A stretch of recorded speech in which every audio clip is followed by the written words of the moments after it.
to exterminate threats to the Empire and faith.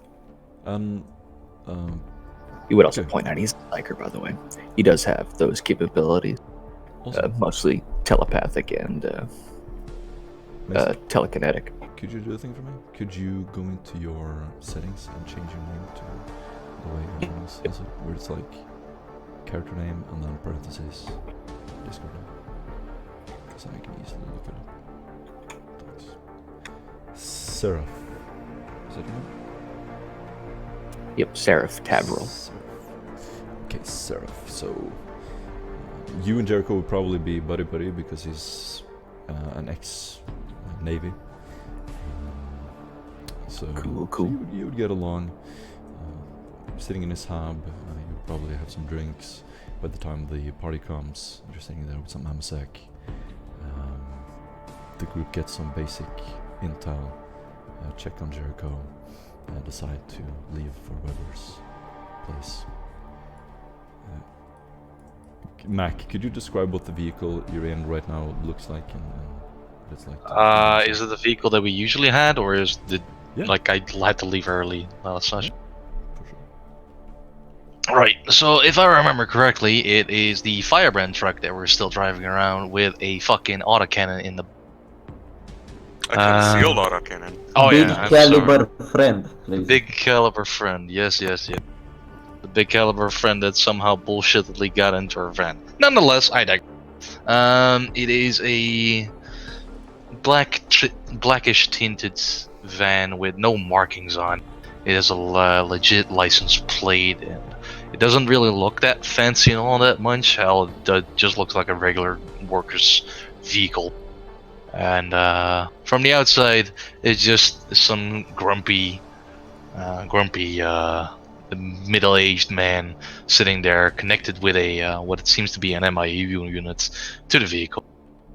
But apart from that, it doesn't really look that much stuff. Perhaps there is some sort of Ecclesiarchy priest sitting next to him, but it's really anybody's guess. And the vehicle itself is black, I think, painted black, Yeah. matte paint. When you touch the metal, it's extremely dense, it's thick. You imagine it would guard against most, at least, projectiles. Looking out the windows, it's slightly tinted. It's difficult to see who's inside by looking in.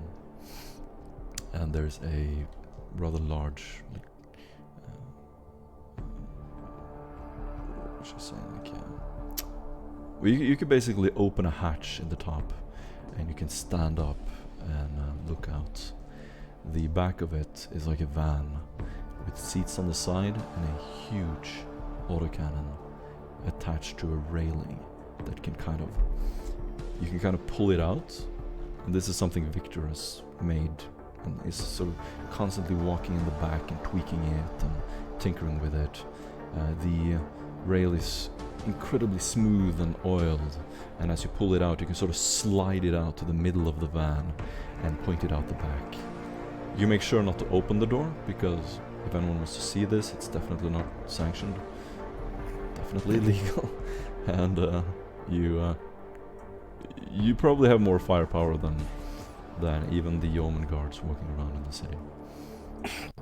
Nice. As you're driving, several other vehicles pass you. The other vehicles here are kind of like for the most part, long limousines, stretched limos. They have skulls on the front, they have these huge metal grills, they have some kind of embroidery on the sides, different family crests and so on. Huge pipes sticking out the back. And the only vehicles that you see belong to either nobles or the yeomanry. The yeomanry drive black vans, similar to yours. Attached, there's like guns on it. Some of them are improvised. Some of them have regiments walking alongside them, and you see patrols of yeoman guards as well passing you by. They sometimes kind of approach your vehicle, look at it. It doesn't look to assume. It looks kind of like every other noble vehicle here, so you don't stand out too much. So you're driving up to Weber's apartment. By the way, Weber is the clue that you got from Caius. Caius said during the torturous interrogation that he has sold the key to the Weber. And he was an intermediary. That's all you know. Coming up to Weber's place, it is a huge cathedral-looking structure. It is ancient, one of the oldest buildings in the city. And there is a bridge from the street level, which is still elevated, onto the entrance. Sitting in the vehicle, you look around, and Mac, what does your character look like? Well, determining from the last time you guys saw him, he looks pretty. He looks pretty happy. Nothing too bad happened right now, apart from the incident with the Yom. His low stick hanging between his mouth corners, which suddenly seem upward instead of downward. Is smoldering lightly as he occasionally takes a drag, taps it off into the ashtray inside the vehicle, which is being regulated by the AC unit. His goggles are off as they're back inside the city zone, and he has his weapon close by on next to his door for easy access. Apart from his low stick, people who tend to look inside the vehicle think that Mac's a big man due to his large, but this seems obviously a farce. As soon as he steps out, it seems that only his head is big and not as much as his body. From that point on, the only thing that he has otherwise remarkable on him is a necklace with a chipped tank thread on it. He has blonde hair, gray eyes, and he has a tan complexion. Looks a bit like a farmer, but definitely smarter than one. Just looking at him, would you be able to guess that he has been in the Imperial Guard? The way you're talking on the low You'd stage. see anger and rage filled in his eyes, but also a bit of emptiness due to the constant strain of war that brings up on the many servants of the Emperor. Do you have any identification on people would recognize you as a part of the Imperial? Just looking at you. They wouldn't see it at first. His armor would somehow, if shown, would give it away that one is perfect or is tailored. Like it would fit too good. There will be some modifications that most guardsmen do when they serve longer. And but apart from that, he doesn't have any papers with him stating that he's from XY regiment. Those have been stripped when he went into service for the Inquisitor. Awesome description, thank you. He's not. Mason. Sorry. By the way, he gave me this. Stepping out of the vehicle is one of your newest acolytes. As you've talked to Jericho and Mordecai, you've learned that every available acolyte asset on the planet is being pulled now. Every undercover agent, everyone is being utilized to find these last keys and to make sure the nobles don't escape. Your newest asset is Seraph. Seraph, you're still sitting in the vehicle. Mac is about to park it. When the party looks at you, what do they see?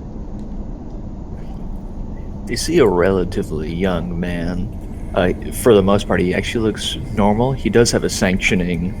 He has a clear sign that he's sanctioned on the right side of his face.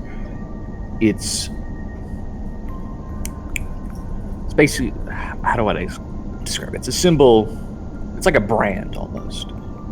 Kind of like, it looks seemingly like a hammer, perhaps maybe a spike coming out of the top.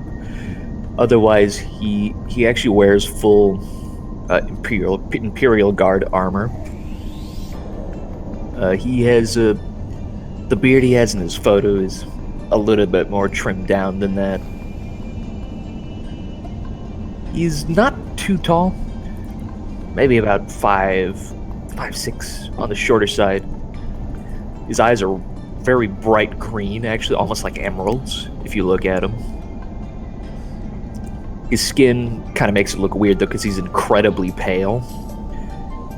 Be that part of the sanctioning or due to whatever position he held in the Imperial Guard, you couldn't really tell. The only other thing that sticks out is that he very conspicuously has a necklace with a bullet at the center of it, I guess is how you would call it. And on it is just inscribed a name, Karim, K-A-R-R. Oh, it's an L, my bad, forgot. Kirill, K-A-R-R-I-L. His face is pretty blank. He's not really showing himself to be happy or sad. The most you can probably get out of it, he's a little bit, maybe concerned. This might be like one of the first things he's done in a long time. And that's about it. Looking at you, would like a random speaker be able to point out that you're from the Imperial Guard? Would you have a background? Yeah, it's pretty obvious, like in his, maybe not from the same things that Victor you'd be able to tell, but definitely by his garb shows it. He actually probably he has the paperwork, you know, if you asked him. He has the scars to prove. There's actually not on the picture, one across his forehead that goes into his hairline, straight line, a gray shot. And just the way he overall carries himself, he carries himself similarly to a commissar in a way, but not like not as oppressively. So kind of like authoritative. Authoritative, but almost in a like I'm gonna help you kind of way, not in a step back and I'll shoot Right. you. He doesn't seem cold, detached. He's engaged. He kind of. Yeah. So when people look at you, what kind of immediate impression would they get? Out of would they feel kind of a respect for you? Would they feel that you're just kind of an overhanging threat? They would probably feel they would see a man who definitely has gone through something, and he doesn't seem like the sort who's going to complain about it. So I think a lot of people would feel respect coming from him, and also they would feel respect coming from him towards them. Gotcha. He tends to. He doesn't like not look people in the eye. Right. You know, as they pass by. You know, he Like nods Mac to does. the passerby. Yeah. Yeah. Gotcha. Thanks for calling me out like that, buddy. By the way, Matt, are you taller than him? How tall is you? How tall is? He was like 5'6", sir? I think. Yeah, 5. I think I 5'6". said 5'8" or 5. I need to. 5'6". I need to really quickly check that up. 1 second. Just curious. He's 5'6", 5'7". Oh, okay. Yeah, So you that's have the same Yeah, size. yeah. I'm bigger than him by 20, like maybe even 3. Okay, so stepping out of the vehicle, Mac kind of towers over you, and he kind of stands there smoking his low stake. By now, you've heard that he's been in the Imperial Guard. You've had a little chit chat in the vehicle. A little talk about what kind of regiment you were in, what rank you had. Not that it matters anymore. Mac that's in the position, but it's interesting to meet another Imperial Guard. And school. Describe your character,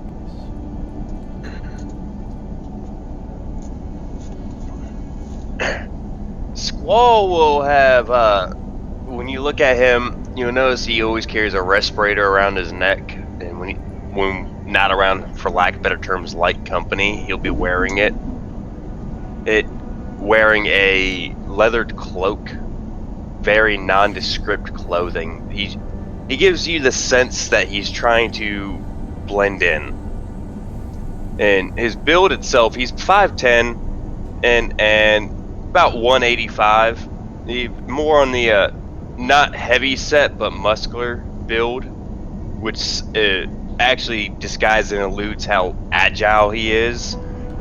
He appears to be slightly worn, and he's about 30 years old, but due to a mixture of pollution scars and some battle scars on his face, he almost looks more like he's in his late 40s.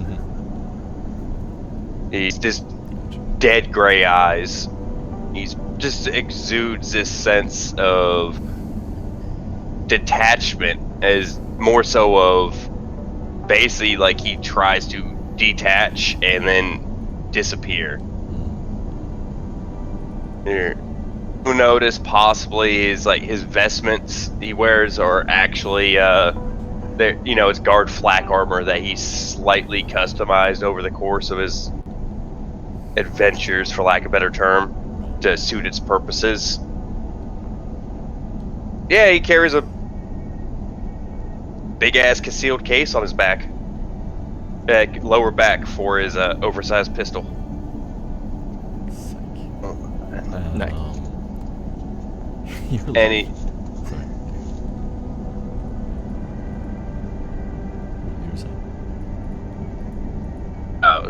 I was gonna say he just also has this smoking gravelly voice. So yeah, the two Imperial Guardsmen, they may be kind of detached and walking out of the vehicle, looking like tough guys. You look over and you see, how tall are you?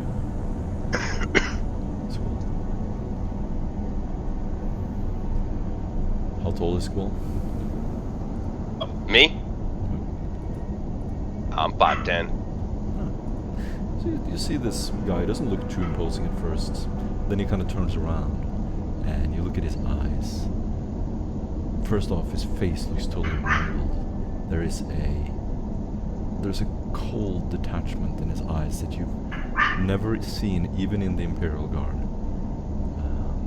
Do you share your background in the assassinate? At this point, I would have given it to the group to give them more efficient use of me.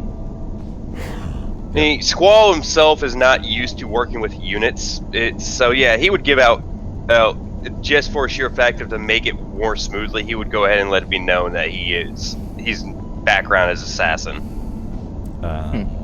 Everyone would know with basic information that this is a secretive part of the Imperium that takes down planetary governors.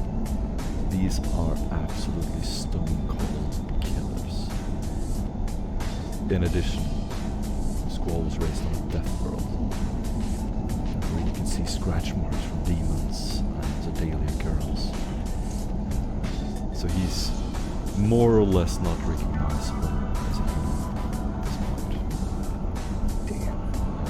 point. Stepping out of the other Yes, you'd see a very small stature person, 5.3 feet tall person,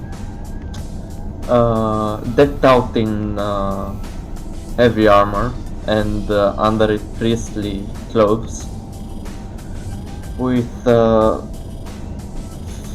flamethrower in his hands. You can see proudly displayed the symbol of the firebrands on his chest, on his body armor.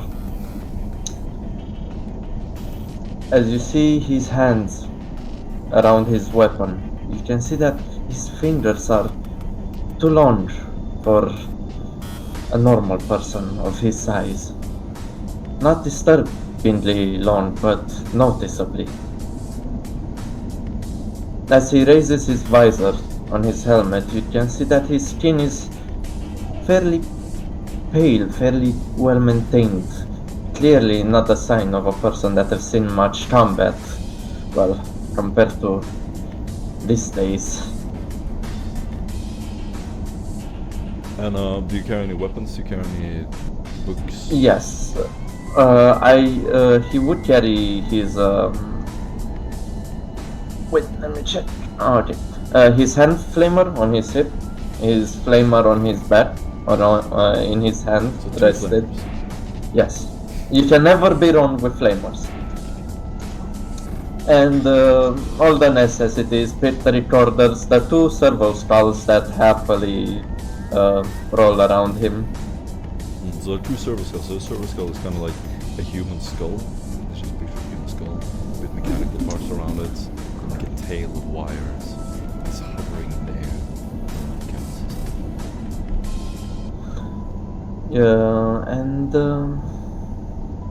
yeah, long hair. Can't actually see it under his helmet, but But you can blonde tell eye. looking at you that you're from the Ecclesiarchy. Yeah, clearly. And you would probably be like chanting prayers. No, No? he wouldn't. Actually, the thing that everybody in the party would have noticed is that all the time he did not. Well, he might have muttered some prayers, but didn't actually properly pray like a priest should. And yeah, he's very warm. He's very openly talking with anyone. Very social in his demeanor. Indeed. Lastly, tech priest. Victor steps out of the vehicle and probably usually the last one as he tries to make sure everything's kosher in the back of the vehicle before they go out. But you would notice that once he leaves the vehicle, it dips up a few inches, as you can tell that there's some weight behind this person. He's still wearing his tattered green cloak, but as you can notice after the last run-in with the guards, that the front piece of his cloak is still visually missing, as he was hit with a giant shot. You could see that while he's still trying to maintain his composure, you could tell that he's still very much in an immense amount of pain by his posture, as he seems to be more slouched over as he normally is.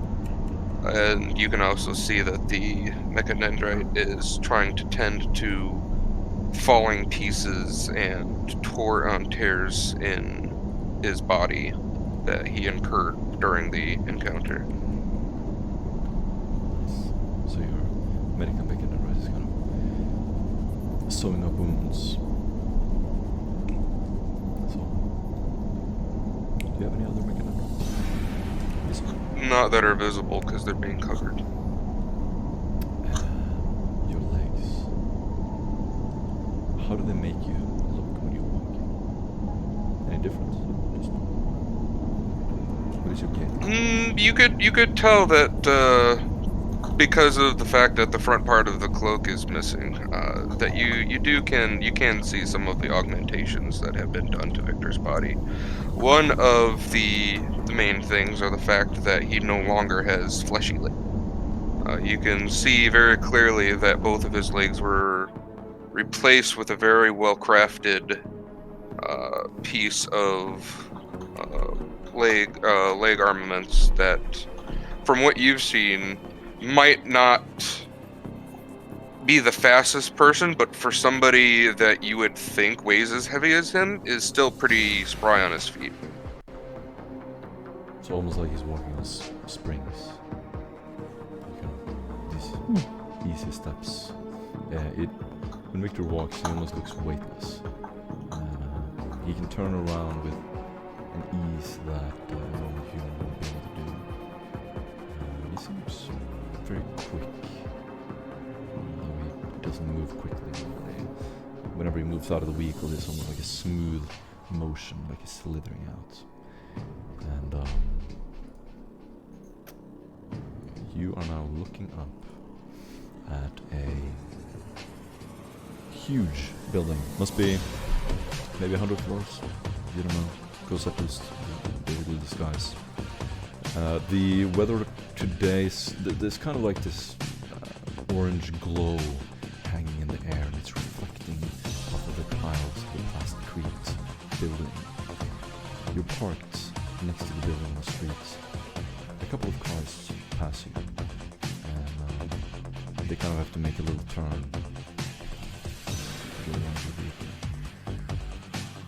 You're standing there on the streets. And this is where we begin. Over to you. Right, so Tavi, or Callus, tell me again, why are we here?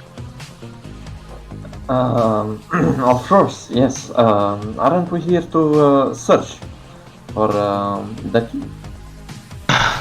If you say right. So, have you done any what do you know about this guy? Actually, Morten, what do I know? Right. So you guys know that this is good, by the way. You can ask me anytime.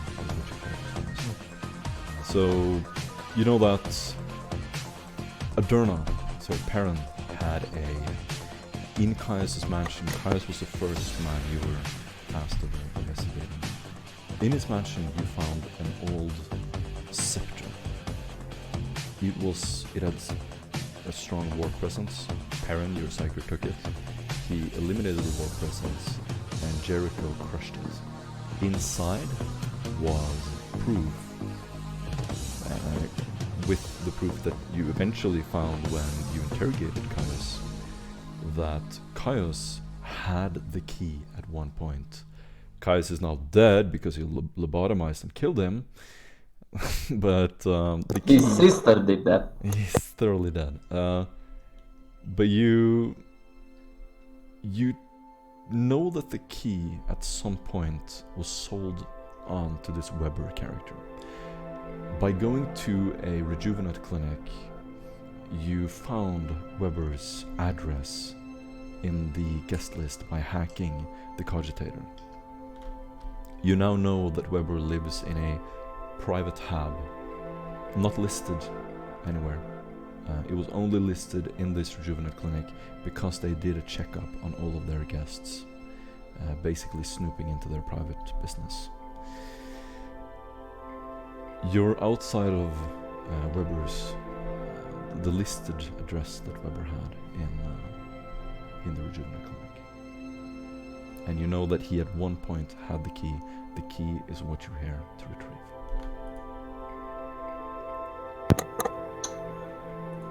Okay, so yeah, that's pretty much everything I know. As Callus turns to Matt after he tells him everything that you told us right now. The building complex is called Beatrix 2, and it's kind of in the outskirts, a little north of the town. Right. So how are we gonna approach this? We're gonna go in heavy, or we're gonna go in nice. Who the fuck knows this Weber guy? Well, I was first thinking about maybe setting up shop somewhere nearby, making some recon, finding out where our target is in this 100-story building, and figuring out the plan and then executing it. Would we know Weber's last name? You think that it might be...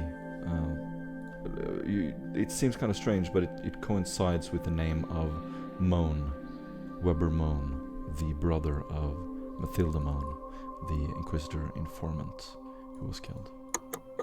Right. And I assume these buildings have postal services, Yeah, they would. Alright. So, Mac turns over to Callus and says, we can wait here and look all day long. We'll see who comes in or not, but I'm pretty sure we can just take a look at what number registers with the postal service here. And then we just go up and kick it. Oh, please, he wouldn't be that obvious. We're talking about a very intellectual character. I'm willing to bet a bottle of MSEC that he has his fucking name written on the postal. Okay, I'll raise you 2 bottles. You keep raising shit. It's only 1 bottle. Fine. As he takes out his hand, waiting to shake on the deal. Yeah, Mac would slightly shit. He wouldn't really squeeze Callus's hand that much. But yeah. He still makes it certain that he's the upper dog. You can see a shit-eating grin from Callus. Right, so be right back. 5 minutes. Okay. He walks into the apartment.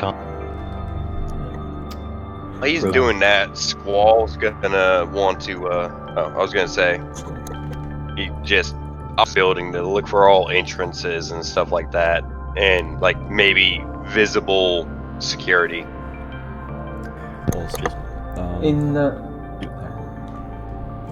I was about to say, Callas in the meantime would take out his data slate and make sure that one of his contacts has covered up the latest incident regarding Tiger freed on the streets.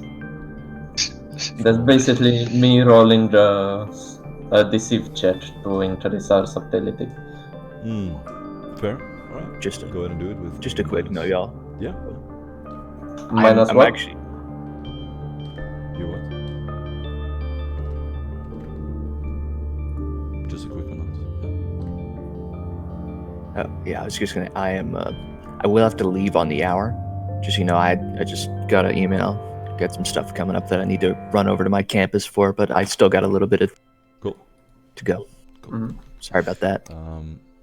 Squall, you sort of sneak around the building, looking up on it. You can take a stealth test.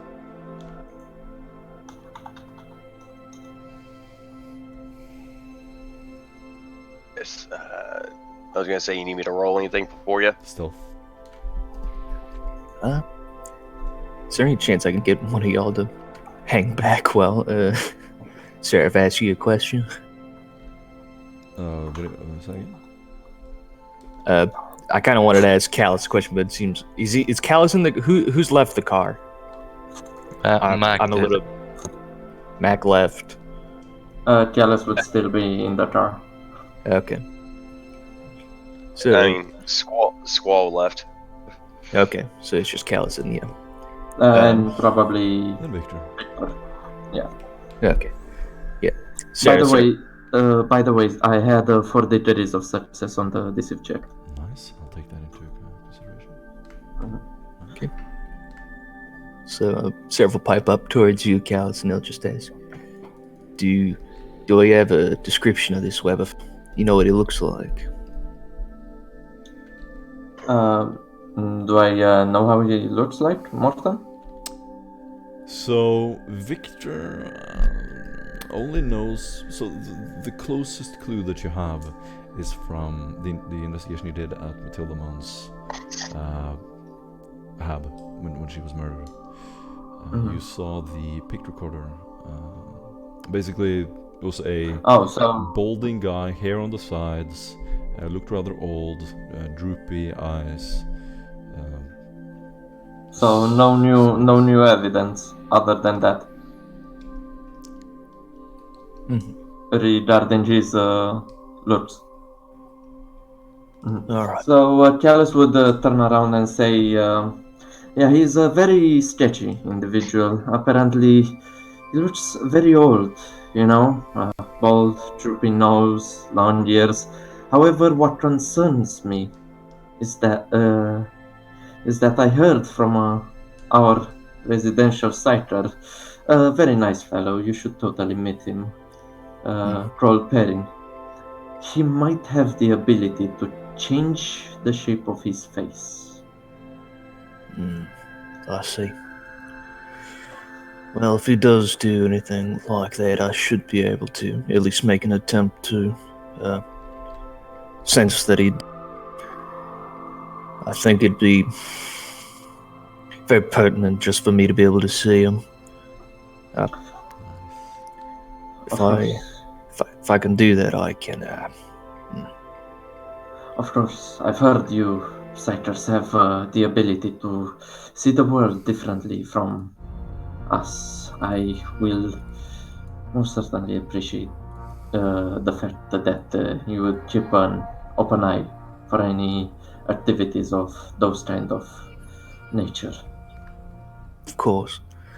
And I would recommend if we do capture the fella in a workable state, you let me get at it first.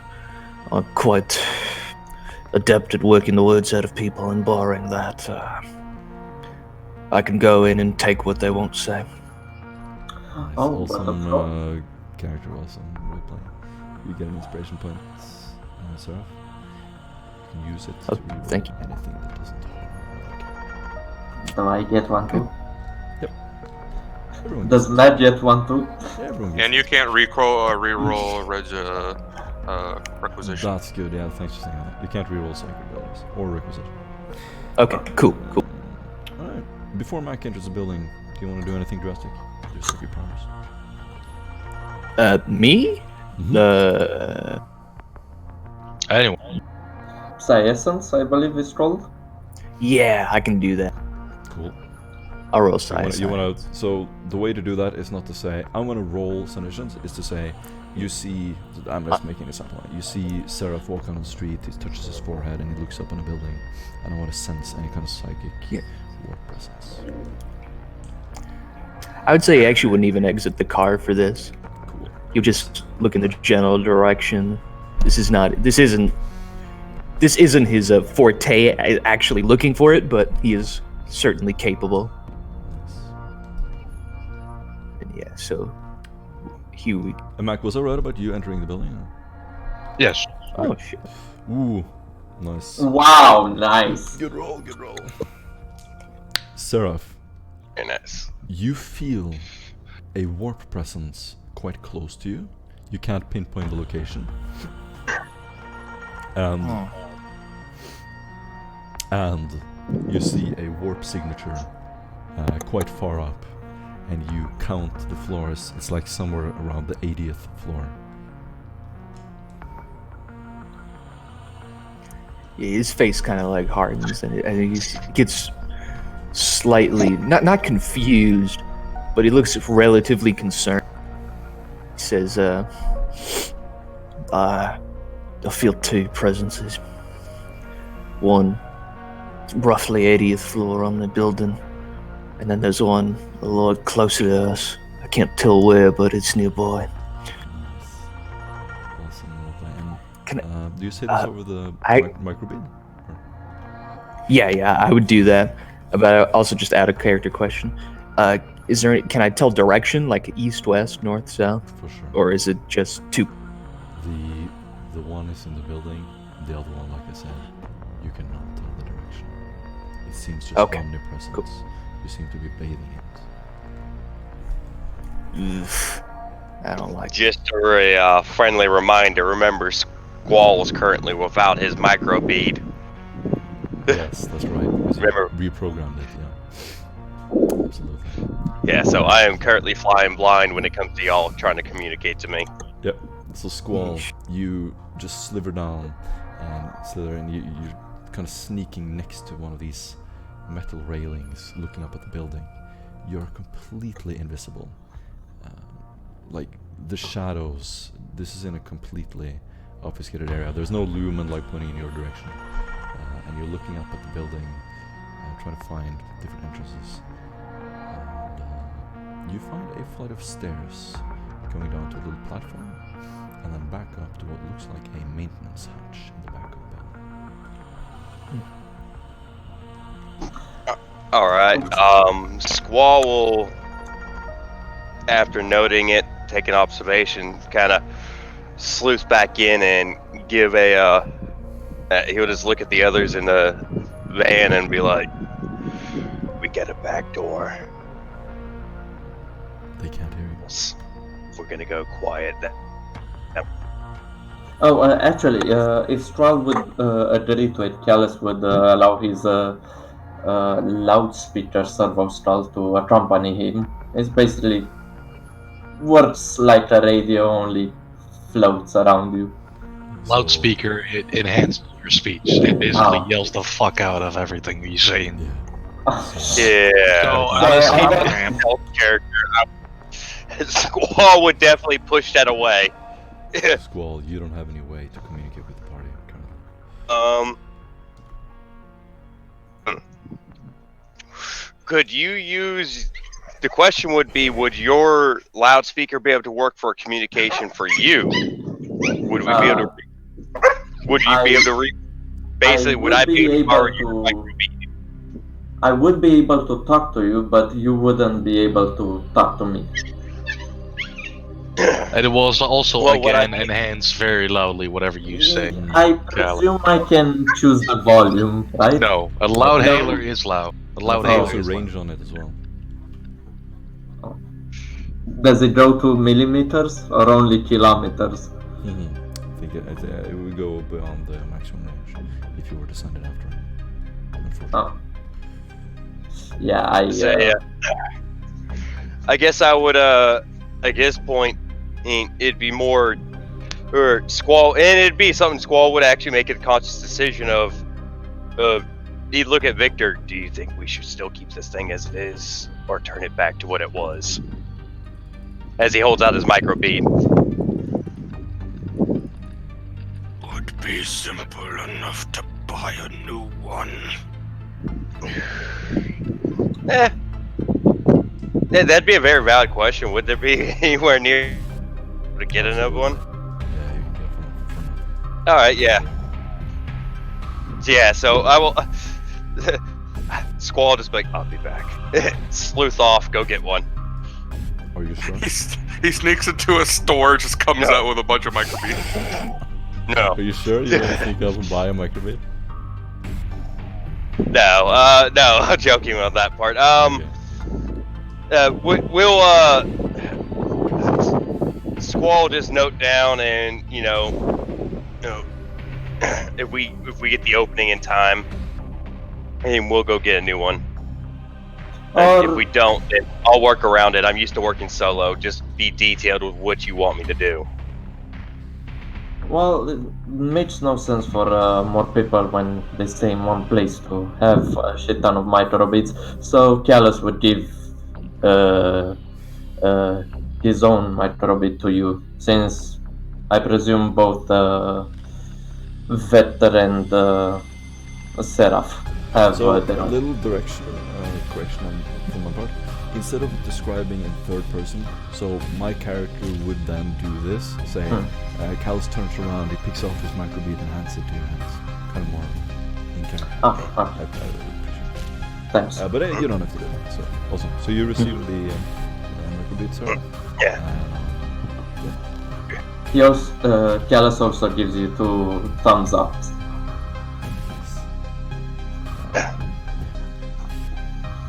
Alright, so I do have communication now? I'm going to say this takes a little time, quite a bit of time. Mac, within this frame of time, you've been able to enter the building. As you walk across the streets, a couple of vehicles kind of stop and let you pass. You probably give them a menacing look. And standing at the entrance, it's open. There is a wooden door, a heavy set wooden door. It says Beadridge 2 in Gothic letters on the side. You enter a hallway with dark reflective tiles. You're immediately hit with the smell of incense and cat urine. Looking out some of the sides of the walls, about 5 meters wide, maybe 25 meters deep, there are mirrors cut out in strange patterns and notes stuck on parts of the wall. Are they written in Low Gothic, High Gothic? What are they written? In High Gothic. Alright, so I can immediately skip them because I can't understand High Gothic. Fuck. Is there any elevator nearby, or? At the end of the narrow hallway is a large elevator. There's a metal grate in front of it. Any cogitators nearby, which Mac can see? There is a big button. Yeah, Mac slams his fist down onto the button and waits. He sparks up another glow stick because, well, the smell can't be that much worse with cat urine and incense. Yeah, you hear a loud ding. Suddenly, the gate opens. Inside the rather large elevator, it looks like a cargo elevator. You see padded red cushions instead of walls. It looks extremely luxurious. Also in the hallway there was a chandelier. It's definitely reeks of price. Immediately as you walk in, you look to the right and you see a servitor. The servitor is attached to some kind of stand on the ground. Looking over the shoulder of the servitor, you see a priest. He's wearing red robes. He seems to be doing some kind of maintenance on the servitor's brain. A servitor, to remind you, is a human who was lobotomized and then turned into into a machine. The skull of the servitor is open, and the tech priest has two mechadendrites that are sort of picking away at parts of the brain. Mac would can continue start to speak in a little bit of broken technolingua and say, "Forgive me, brother, brother Engine Seer. Can I assist you in any way with this servitor?" He will immediately look out, and you see one mechanical eye sort of adjusting the lens. And he goes, "My name is Perpetuous." He seems definitely like a lower level adept. You can see that he's extremely focused on the task at hand. The servitor then pipes up and says, "Please present the passcode." If you Brother Perpetuous, do you need any help with this? You seem to be quite struggling. I know my way and rights of his Omnissiah. The tech priest will hide behind the servitor, and he will say, "Speak to the tech priest." No, to the servitor, sorry. And he will kind of pat his shoulder.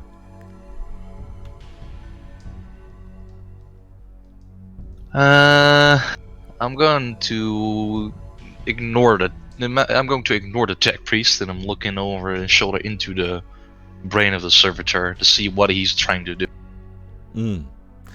Do a... let's see, do a Medicaid test. -30.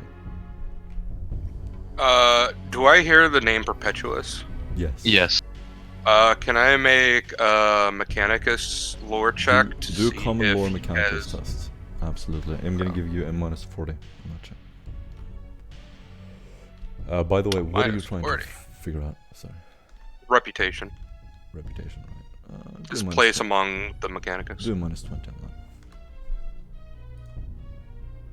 I'm trying to figure out the technical specifications of this unit and see if I have any quick way Awesome.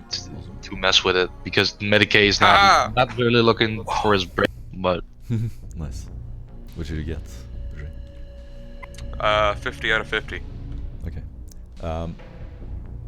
So Perpetuous is a lower level adept at the Aventine Automacracy. The Automacracy is a wing of Sarawak's government.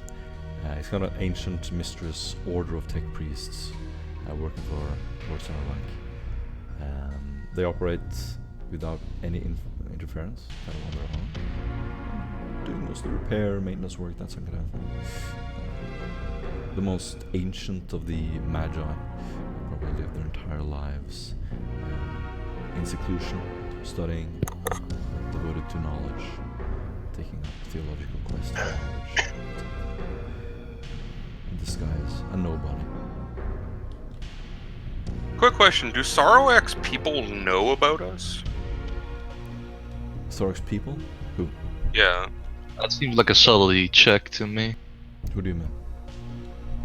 Like, do Sarawak's people know the existence of the acolytes he employed? So Sarawak hasn't employed any acolytes. He is the planned governor. Oh, I thought he was Inquisitor for some reason. Oh no. No, he's the No, planned no. governor. Hey guys, I gotta go now. I really appreciate y'all having me. For what little time I was there, it was pretty fun. It shouldn't be a problem next time though. Yeah, we'll See you later. next time, isn't? No worries. Shoot. So the guy that was here to save us this session is now gone again. Thanks. You have forsaken us, Morten. Ah, yes, lovely. Anyway, as Victor thinks about his fellow tech priest, you can see Callus frustrated as he starts peeling off his armor and changing his clothes into something more akin to a noble's uniform, as he also starts putting some jewels from those desert raiders that we recovered in our combat with them If Vector dares to ask Gallus what he is doing, Gallus would respond that I'm going to get my armor sack bottle. Right. Yeah. Anyway, that's what you figure out, Victor. Okay. Quick question. Is there a clothes shop somewhere near here? You'll be able to fashion any kind of clothes you want. Oh, we also, You have there's a bunch a of ton of clothing that you clothes. picked up along the way. Are any of them oversized large green cloaks? Ah, okay, good. I take off my old cloak and then I put on the new one. Do I learn of anything of the servitors' vulnerabilities? Meanwhile, What did you roll? I didn't roll anything yet because you wanted me to roll a Medicaid, but I don't figure that's much of a Medicaid because I'm looking for technical aspects, not human body You're aspect. looking at the brain, like what he's trying to do with the brain. That would be a medical. At a minus 30, you said? Yeah. Yeah, that's nowhere near possible for me. I would be rolling against a 0, so. Mac pipes up once more and says, well, pardon me, Brother Perpetuous, but I'm just a guest here and I haven't received any passcodes. Will you be able to help me? I'm sure that my friend Mr. Mon would appreciate it. We go way back, you see, and it would have hurt for me to have to call him up and be told that I'm being denied entrance by one of his Omnisci's greatest aspiring workers, would it not? Do a charm test. Oh, Matt, the most charming person around. I have a 3% chance of doing.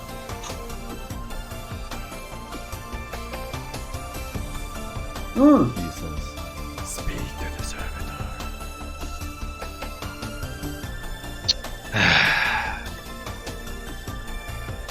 Would I believe sufficient time would have passed for Gallus to. Should I roll deceive for my disguise as a noble? Are you putting on a new disguise? Yes. You're just putting on clothes, right? Pair of noble clothes Cool. Yeah. no, from the you black don't need to market. add- Cool. You're dressed like And, that. oh, okay. What do you do? I would join a match since Gallus would figure out that he's stalling and trying to move through to make in such a way that the bet would be null. So he's going to assist Matt in his endeavors. Gallus would walk into the lobby of the building. Cool. When you pass the street, a limo kind of rushes by you. It doesn't stop, and some water is splashed on you from the rain from yesterday.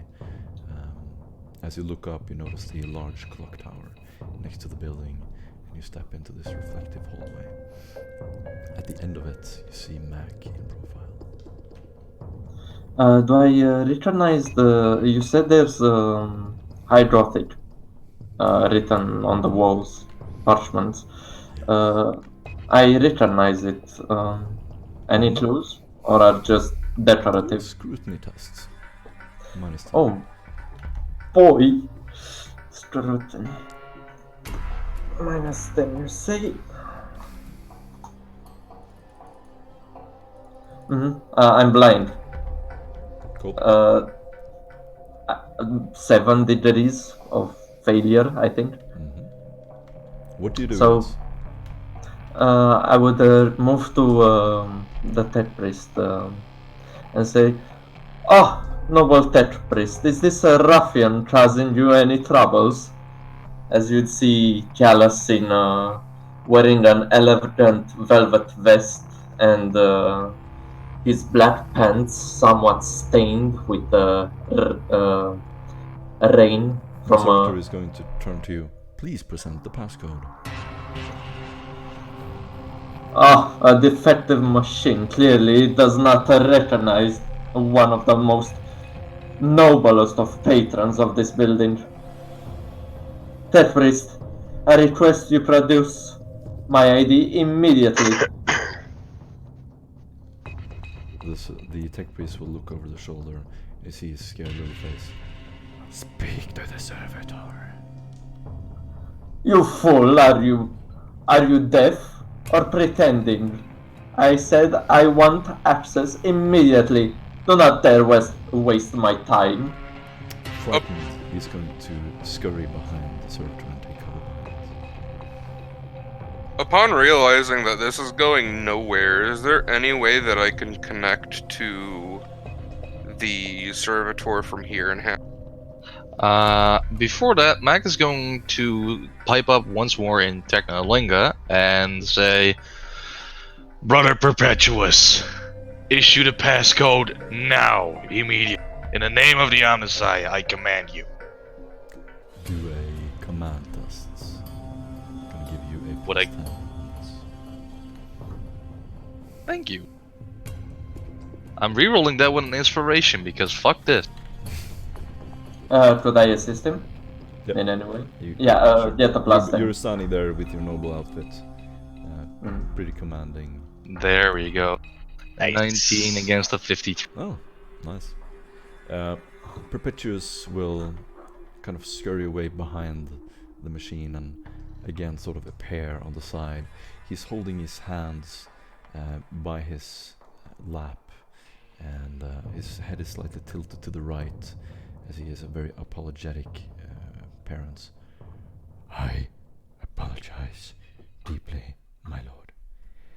The servitor must receive the passcode for the elevator door. Your failure in this endeavor is a shame and appalling. Step aside now as I fix this abhorrent servitor you messed up. Perpetuous will take a sidestep and almost fall out of the elevator and kind of lean up against the wall. Be careful. As he holds out I his am hand. I'm more competent than you when dealing with these simple technical machines. Now be gone, Brother Perpetuous, and if I see you fail one more time, I will have you executed by the Omnisci. He will be my... You're a sad little beep. And then he kind of walks off to the side, halfway looking into the elevator. Mac pulls out his MIU cord and his combi tool and he starts connecting to the circuit that has been left in his playful hand. And I'm going to try and override it by giving us that. Do a security test. Uh, +0. Callus arrests his back on the elevator's walls and says, 25 "Sometimes against you an 8. Sorry, what did you say, Callus? Go ahead. He rests his back against the elevator's walls and looks at Matt, saying, "Sometimes you can be so scary, you know." Yeah, well, Callus, sometimes you can be useful, but don't let that slip out of my mouth too often, otherwise I'll have to murder you in your... And as charming as ever. Exactly. Now, let's go up, shall we? But of course, As you access the floors, each floor has a name attached to it.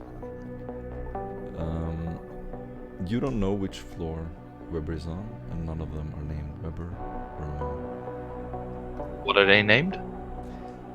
everything from street names to saints to events, historical times. I would like to do a tech use test, or what I would like to do is I would like to use the servitor to, because I assume this is the only entry point of this entire building. There are no other entry points. Yeah. I would like to... I would have already given you info about the security, or not security, the maintenance entrance on the outside. Right. I would like to collect the data, or I would like to access databases of who's registered, what addresses are here, what people are registered on what floor, see if there's an database access anywhere. Yes, absolutely. You download it. You now have the list of names. They don't tell you much. It's just a list of random events, random timelines, street addresses, and so on. From what we know, can we make any associations? You can. So I assume you would share this. Do you have any way of sharing this with Victor? Or so? Yeah, Matt has an earpiece. Cool. I presume. In binary, I assume you would. Or do you speak binary? I speak Technolingua, yes. Technolingua, okay. It would take you a few minutes, I guess, to share everything. Do you want to do that? Yeah, I'll share every piece of data I have over the...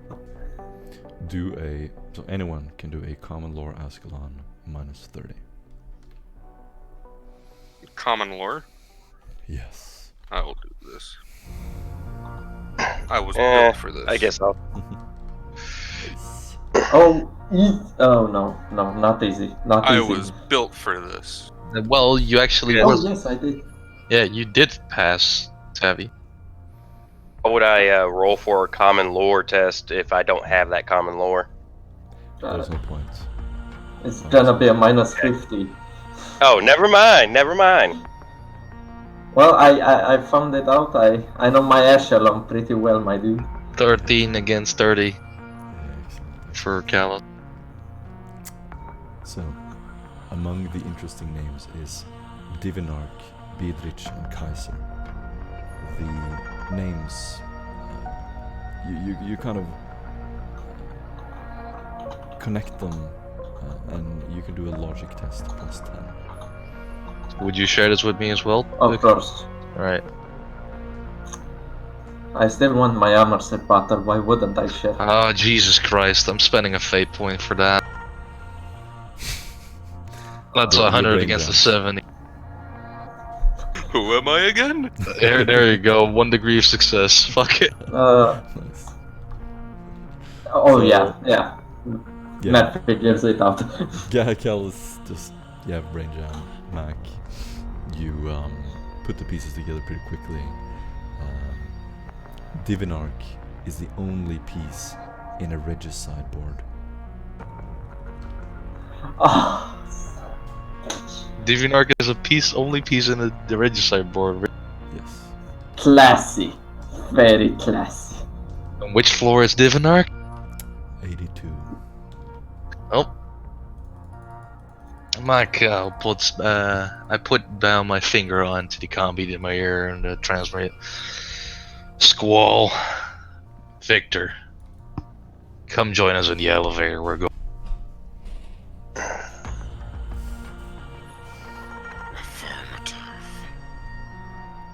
I'll get out and make his way over to him. Squall, by this time you've made it into the building and you pretty much have complete access. You're crawling through ventilation ducts. Oh yeah. You can make it to the lobby that they're standing in easily. Do you want to? You know what? Actually, seeing as I'm already in the back door, for lack of better terms, Squall will try to be nearby, like kind of ducted nearby, and just give him a heads up. Oh, so you're maintaining. I'm gonna stay in my maintenance work area, so that way I'm out of sight. But I will try to be within ear sight, be like near them Gotcha. as best I can, working my way through to where I stay in my back door, for lack of better terms. Fair enough. You're standing in this lobby. The luxury of this place strikes you as well. The polished floor, the glass surfaces, the mirrors reflecting your face. You kind of see your scars as you pass them, kind of jarring. Do you want to step into the elevator as well? Who? Do you all walk into the elevator, or does someone stay behind? Oh no, I presume we all walk into the elevator, right? Actually, no. Squall's gonna, as much as it sucks, Squall's gonna take the stairs. Oh, Squall, you find some maintenance, not stairs, but a ladder did you start climbing? Oh, Oof. absolute unit. 80s. How many fatigue does he get? Yeah, I think 3 or 4 Wow. levels would suffice. First off, Squall, do an athletics test. Give you just a +0. I was gonna say if there's stairs involved, I've also got my grapple to help. No, or not stairs, ladder. I'd technically be able to try to use my grapple to help me get up. Your So you're grapple gonna is throw only a 100 meters. grappling So, hook up and then hoist yourself up through the grappling hook instead of climbing the ladder? Well, he could use it as Yes, a because resting remember, spot. I have that launcher. I have that Oh. launcher on the So you can underside of my literally pistol. pull. Okay, so it's like a machine you can just hold on to. Yes, and Oh, basically I'll shit. use it to do most of the work, and I'm basically just my Oh. legs are just fucking keeping me secured to an extent. Sick. Alright. It's do I still only need to do 100 athletics? meters. Yeah. Okay, that's actually pretty sick. It might. Yeah, it might take a little bit, but it'd be faster than climbing and a whole lot less strainful. So you pull out your gun from this holster. And this is like a scene from Batman. You're standing there with your robe and you point it up. And it like attaches to a place maybe 70 meters up. You press the button and you lean your feet against a wall. And you start walking sideways up the wall. Hearing communication from us would be good. I'm gonna say you count the floors. Do a awareness test +10.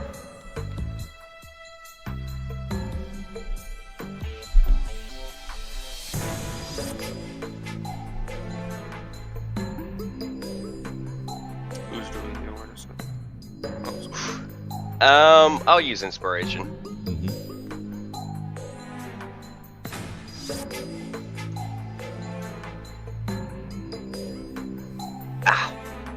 Still not getting that. One digit. You reach the right floor and you pry open the door. You step into a completely pitch black, dark hall. And you step right onto what seems to be some kind of glass floor. The light is off.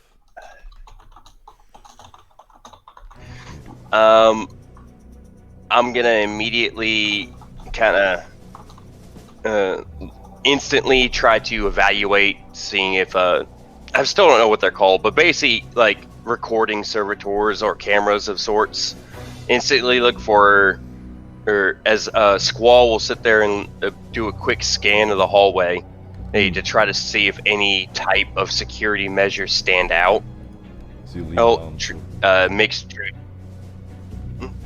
Go ahead. Okay, so you lean down. It's basically, yeah, what it is. I'm looking for security. Okay. Yeah. There's a light switch on the wall next to you. Squall will make note of the light switch and not flip it yet. Would I be able to see the entrance to the elevator from here Yes. too? Yes. For sure. Go ahead and hit across my comm bead. The lights are out on the floor. Standard. I can turn them on, or we can keep it dark. What's the point if we are coming in for them to be dark, researching for something?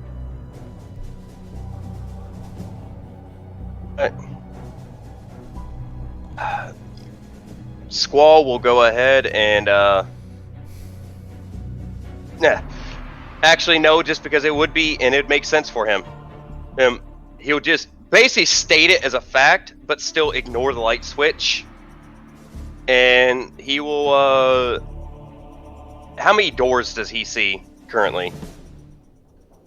None. Minus the elevator. You've opened the None? maintenance hatch and you see the elevator to the left. Everything else is like Roman pillars. Everything is open, luscious carpets. Yeah, no doors. All right. Yeah. No. Squall's actually gonna try to get down from the maintenance hatch and be quiet as he can, and to where he can gain access to the floor itself. You are on the floor. You're in the habitation. Yeah. The entire floor is this. Oh, okay. Yeah. Okay, he will go ahead and start. He will sticking to the wall. Oh, he will start to move down the side, trying to observe where any entrances would be. That way we could try to find the if there was going to be any other entrances. Yeah. So you're slithering down next to the floor. To your left, you see the elevator. It's closed. To your right, you see a huge living room, chandeliers, pillars. Sounds like Roman architecture. Oh, it's like the room is. It's like a penthouse kind of. The whole Yes, entire. exactly. Okay, Everything's open. now I'm picturing. I don't know why I was Exactly. picturing an apartment building. Yeah, Okay, yeah. It's me describing it. To the My right, bad, is my this bad. huge open room. Everything is open, no doors, just pillars separating. So either side separating the rooms. All right. Squall's gonna go up to one of the pillars. I guess he'll choose the, for lack of better description, left-hand side of the room. Yep. And then try to peek around the edge. Gotcha. You see sofas, chairs, carpets, banners on the walls. There are 2 windows that are covered. Doesn't seem like anyone's home.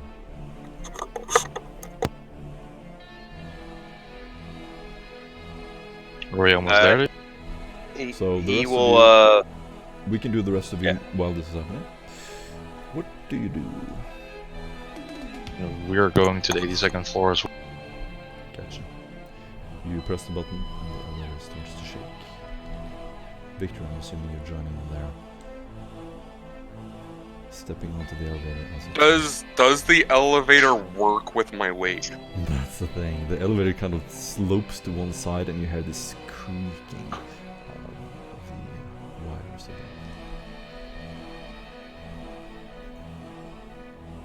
I will get in there with them, but once I sense that I am putting these people's lives at risk, I will attempt to alleviate the issue. And how do you wish to alleviate this issue? By You'll jumping find out if on it happens. By jumping really high. Yeah. Jumping and like going back and forth, running back and forth. So, do you want to press the button, Mike? Yeah. Okay. You press the button, and the elevator starts to going up, going up, going up, going up. Eventually, the door opens. You're now looking into a hallway. Really quick. Is there some way that I can connect to the elevator right now? I'm already connected, right? He would have to touch his MI. Well, then I would ask Mac. When was the last time somebody used the elevator from this floor? Excellent question. Let me see if I can find out that for you, Bard. You And, easily find that out tries looking at the database you have today. A couple of hours ago. Well, Vic, a couple hours passed is when I was last used to this floor. I'm going to override this one and keep us locked here so we don't suddenly get caught with our pants down. And Mac tries to override any functions from the down and lock the elevator in place so that nobody else can come. Gotcha. Okay. The door opens. You see a beautiful foyer. It leads to a dining room straight ahead. It is dimly lit, extremely stunning, except for a faint smell of leather. Everything is marble. The manse has a polished marble floor, dark brown walls, and beautiful red drapes covering paintings. Everything is lit up by, so if you've seen these Chinese sort of lamps that are dimly lit, they're attached to the ceiling. There are also dim lumen decorations sort of going down by the side. It's absolutely stunning. The ceiling is also very far up, and you notice looking straight ahead, you immediately see a mechanical feline creature walking across the hall in front of you, looking at you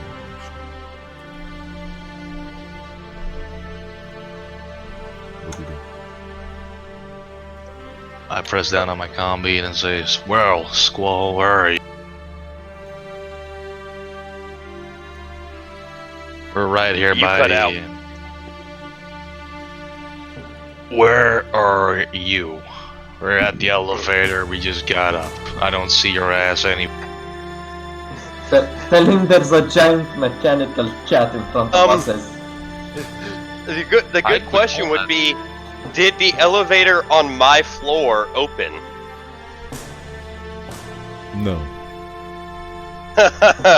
Oh, Sucks to be Um, you. Yeah. So, Squall's gonna come across. Might have got the wrong room. Squall. You incompetent bastard. Next time I'm saying get on the elevator, you get on the goddamn elevator. Find a fucking way over here now. As I break the comm bead connection after. mate, you forgot to tell him there might be a cat on his floor. No, it's on our floor. He's on the wrong Okay. floor. It looks That's the almost issue. like a leopard. It's walking sideways on the marble floor, not leaving any trace, any marks. Clearly mechanical, looking in your direction. It's walking slowly, motions are very slow. Victor, upon seeing this cat, is going to have an idea. He's going to attempt to get close to it to interface. Cool. Victor, you're gonna walk across the floor. Very cautiously. I don't trust this place. There could be booby trap. Do an awareness test. I'm going to also look for traps because I don't trust this place. Morten, I'm gonna have to use my wait. Did you reroll it? Goddamn. Did everyone fail? Okay. Yes. I'm gonna use my nothing escapes my sight talent, which I sacrifice. What was it called? A faith point, and yet I immediately pass the test. So, Callus, looking across the floor, you see the shoulder and a weapon appearing from behind the cover very briefly and then disappearing.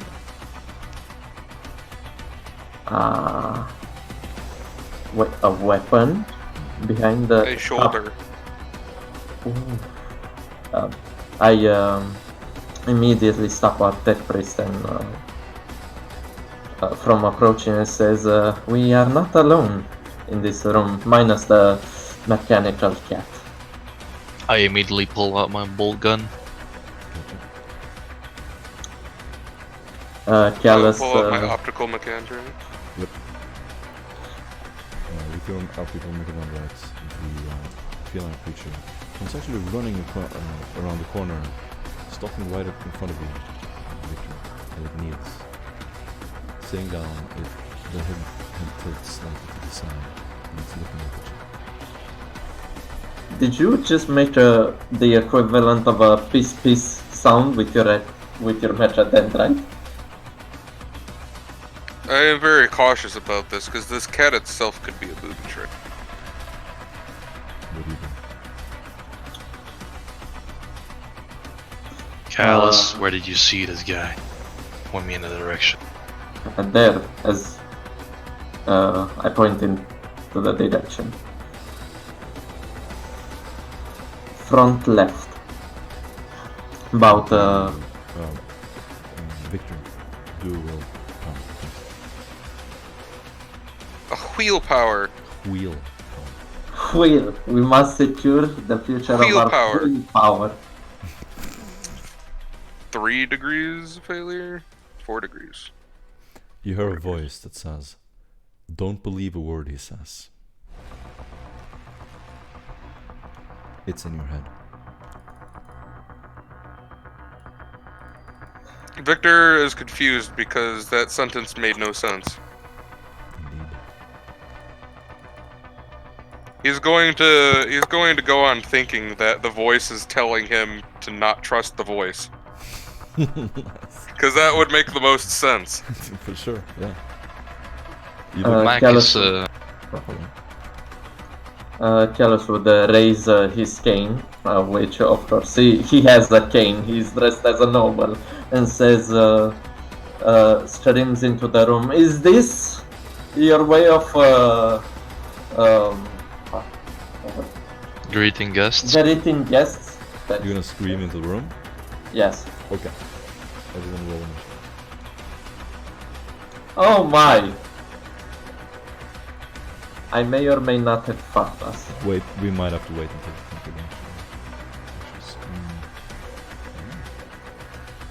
the again. Should I throw my token in just in case? No, it's fine. You don't need to. Okay, so who's with us? We have Everyone except Squall. Skull. I'm gonna fucking die. Squall.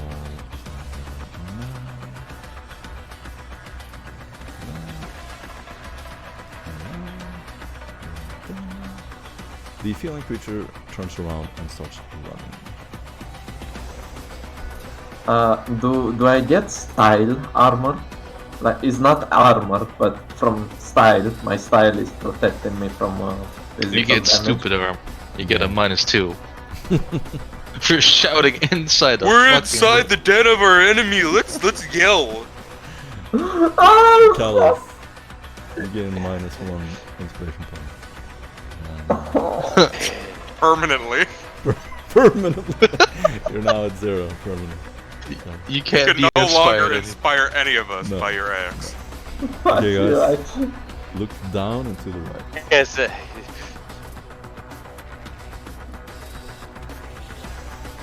So this is how I I got die. the wrong floor, but even then, at least he stays quiet. I think you now know where we are since you heard Callus. Squall. You, I get your message. You're trying to find the right floor. Do a awareness test. I'm gonna give you a +10. Alright. So you can choose to do a navigate surface +10. I got it with 2 degrees. Sick. So. Okay.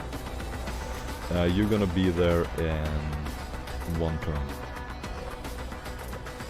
Alright, yeah, and like I said, I'm trying to stay in the overhead ductwork. Gotcha. Or, Okay. so not actually. Yeah. Okay. I'm gonna go ahead and just do stealth. See if I'm No, it's fine. banging. We'll keep your previous stealth test. Okay. Petrie? Cool. Okay, so first. Out of curiosity, how many wounds did I recover since this whole You thing? recovered all ones. Huzzah! Who's that? Alrighty. So. How many times do I have to keep explaining this? I re-roll initiative, and then I add my int to it, which is a 6. Yeah, so Oh you have my 10. God. I had a 6 as my first roll. Ah, right. Alright. Where? So this gets pretty hard. I need to. Just so I'm in the turn order, I'm gonna put my token in the top left corner. Yep. So, Callus, you were the one who walked into the room and yelled, right? Sure, yeah. Yeah. Are you sure? Are you sure that's what you did? This no, guy is either a complete badass or a complete idiot. Are We're you gonna sure find that's out what soon in the next episode.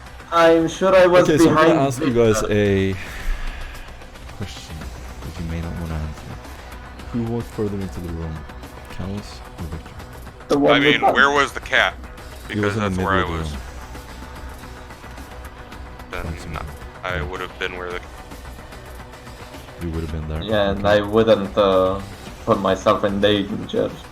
Oh, he just puts the Now entire you group in change your danger. mind. Yeah. Now you're not running Yeah. into the room and shouting anymore, huh?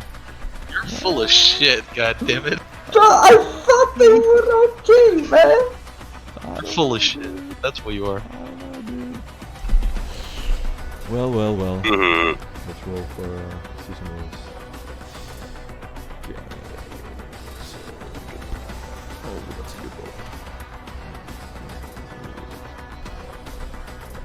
Oh fuck. No, actually, it's even better.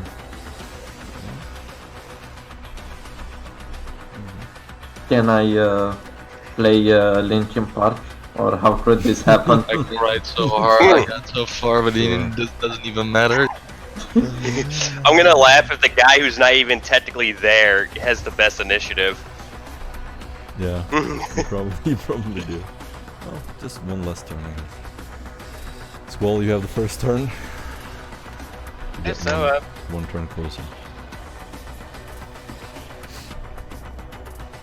Alright. Squall. There are ventilation ducts. Can you see what I'm painting? I didn't see where you yellow pinged. line. Where'd you pinged? There's a yellow line. Yellow line. Yeah, I see that. These are the ventilation Yeah, so ducts. that's where I'll be trying. No, these are your options. Alright. I guess I would try knowing roughly where they're at due to somebody yelling. I would actually try to go for the one in the I would say on the kind of the furthest away. Gotcha. Okay. Yeah, fuck you, that guy you were who on yelled the at 80. my- You were on the 83rd floor, by the way. You were one floor above them. I was so close. Yep. Now, in fact, you could probably hear that below as you start to navigate down. Alright. Let's see what happens. Victor?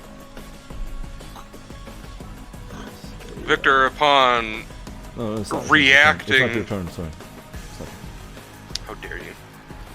Also, You see a guy wearing kind of a gunmetal biker suit with a bandana. He looks totally out of place in this place. He has two weapons, two pretty long weapons. It's dark in here. Everyone gets a -10 to their ballistics tests. And he's wearing two weapons. Comes around the corner, and he's gonna try to shoot. Do you dodge? Shoot who? You, Victor. Is this a wall right here? That is cover. As you can see, cover 3 body legs. That means it covers 3. Everything you see attached to the wall, like this, is an actual wall. Everything in the middle is just cover. Furniture, sofas, chairs, pillars. Since the cover is kind of in his line of sight, do we get a bonus? No, you just get cover. If he tries to shoot you, you get cover. Well, what does cover do? Cover gives you absorbs extra aim. damage. Oh, okay. Yes, I will attempt to dodge. Yep. Oh, failed. Ever so slightly. No, you just hope he hits you in the body or leg. Alright. No, I hope he hits me in the head. Let's calculate this. So a 21. That Is an arm. the arm. which is might be important for whether it's something happens to it. I think it's the left. Left, Correct. I think. Left arm. Okay. Yeah. Yeah, it's the left. So Oh no, the right. The right first, one. you take 7 damage from an explosion in your arm. There's a tiny explosion, and your arm flails back. You hear a little mechanical mishap. How much damage is 4 it? penetration. What did I say? How much damage is it? 7. And you said pen 4? Yeah. It does no damage. Then another bullet hits your arm. Tiny lucky piece of shit. Actually, oh no, you might not be lucky after all. 11 explosive damage, 4 penetration. Then I take more damage. Then you hear another gun go off. He's holding 2 weapons and he's pointing them both at you. I can only dodge once, right? Yeah. Okay. Oh wait, how much does the cover soak then? You're not. Cover soaks 3. So I took 1.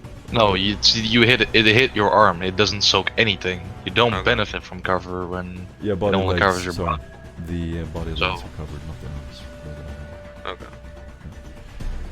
The second shot is going to do 12 damage to your chest.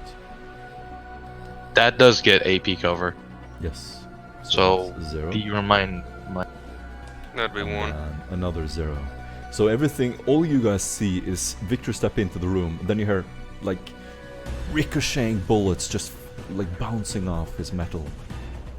And he's probably just standing there being lit up by these flares, small explosions from the gunfire. And it's violent and sudden. You can see Victor getting visibly angry as he's sitting there clenching his fist and kind of holding it in the direction of the guy as he literally just put holes in the cloak that he had just replaced.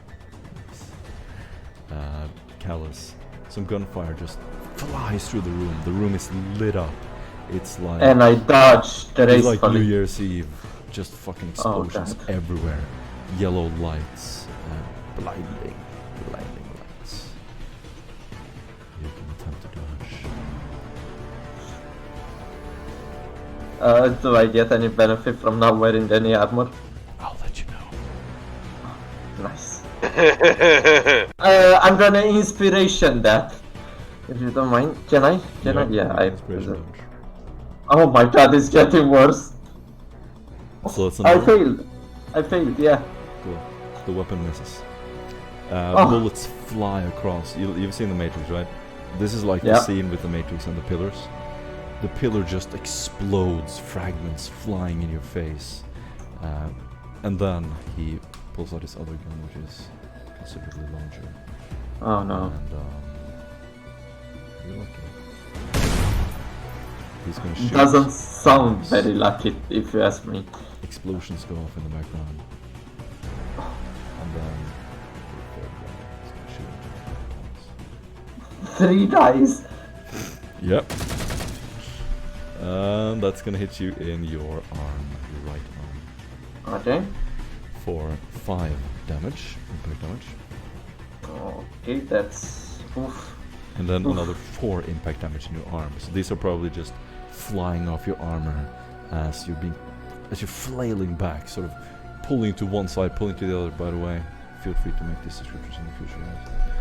And he raises another weapon. This one hits your left leg, your right leg.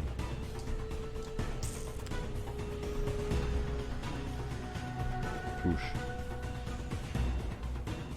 That's gonna be a 11 damage for penetration. Okay, so first was a 5. The second was a 4, so that's 3. 11 minus 3, 11 that's. explosive. Okay. For penetration. Doesn't matter, I have no armor. Doesn't penetrate my toughness, right? Oh, thank god. So 3 plus 8. Oh, I'm on 0. Not critical damage, but No. Are you just 0. Are you retracting from your toughness? I remember Yes. to count for your toughness. Yeah. Are you sure? on every damage roll? You're not doing that. You Can't would be doing have. that. What's your health? 11. And what damage did you? Which damage did you get? A 5, an 11, and a 4, if I'm correct. Is that right? correct? The 5 and 4 is not going to do any damage to you. Oh, okay. Okay. That's 5 and let's- 4, Let's that- do the summary of the thing. What kind of, so you wear Armor no is also calculated with toughness, so you have some base armor. So you have 3 Yeah, toughness. 3. So you have 3 3. everywhere. Why is it written as 13 in your character? I consider the body armor, the what was it called, the armor monger, and the toughness. But I only have the toughness, and it would be only 3. You're It's not a little bit wearing. too late to figure this out now. Okay, so let's just say you have 3 toughness, right? Yeah, So you only take- 3 toughness. So you take 2 damage from the first shot, you take 1 damage from the second, so you take And 3 in eight total. Then you take damage. 11 and 4. The pen is not going to affect your toughness, still going to reduce. So you're going to take another. What is that? 8? 8, yeah. So 11 in total, and I'm at Are you current sure you don't ones. have any more than 3 armor? Well, does armor mander apply even on a normal business suit? You have an enforcer-like carapace. Why are you not wearing it? Because I'm wearing my disguise. You can carry it over your disguise. I would say armormonger doesn't apply because it's the theme of it is you're suiting up armor. your armor Yes. to be more. Sure. I mean, if you want to go for that, we can go for that. Okay, then I I appreciate would the role-playing. consider. So there are a lot of holes in Cal's right now, as he staggers back, bloodied. Well deserved. Mac. It's first Victor's turn, My turn. or are we going off agility right now? Because he went off on intel. All right, Victor, go. Victor is going to. What's the ruling on grabbing a willing character and dragging them? No, you moved half speed, so you can drag them at half speed. And each of these squares is 1 meter. Yeah.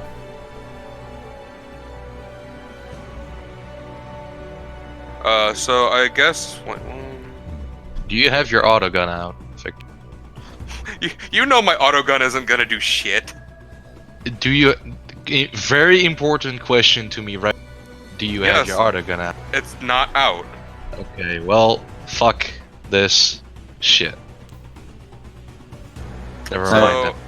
Victor is going to run up to Cal, and he's going to grab him with his arms and pull out his manipular mechanendrites to grab him to aid him in carrying him behind this wall. Nice. Victor, Cal's will probably go voluntary, so I'm going to say you move at full speed. Yeah. I don't think he has a choice. I will drag him with my plus 40 to strength checks if I have to. Yeah, because you do have 4 plus 40, don't you? So, Callus, you just feel this metallic clasp sort of grab your shoulders, and almost like you're being lifted off your feet, being dragged across the marble floor. Yeah, most likely Callus would be on his back from the impact. So you're dragging him by the collar or something like that. I'm gonna say that's one action. You cut out what? That's one action. What more do you want to do? Grab your Well, I auto will gun. make sure that Callus is behind me, so. Grab your auto gun, Victor. I guess I'll ready my useless autogun. It's not useless because I'm going to show you a very handy technique that even you can, and it helps me an immense lot when I don't have to do it. Okay?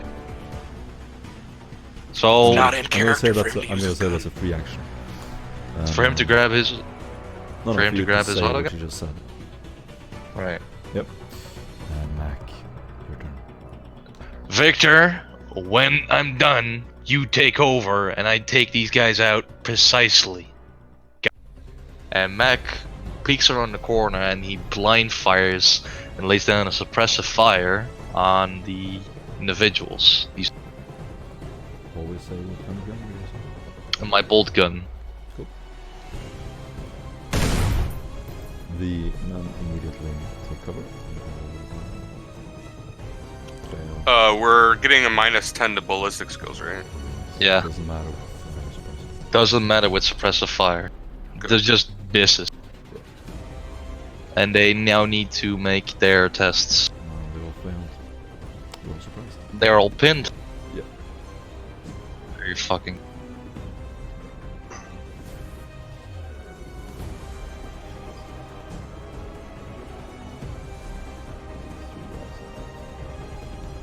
So it's a 45-degree cone. I'm gonna say that's about 45. Yeah. Good job. So you popping around the corner. Feel free to describe your actions visually. As Mac gets done ranting against Victor, he opens up his mouth and with a ferocious roar, he steps from the wall. He aims the bolt gun from his hip and he starts laying down a couple of bullets sporadically around the room, not even aiming at someone's certain. And the explosion, the rockets that are hit in the wall explode, and certain walls will. Beautiful description. You get an inspiration point. And great Callus. Right. As Victor helps Callus on his feet, Callus takes a deep breath, recovering from the shock of the impact. I shouldn't have said that. I should not have said that. Then sends up his loud hailer servo skull screaming into his wrist microphone, telling, "We are the executioners and the will of the Emperor. Your death shall not be quick."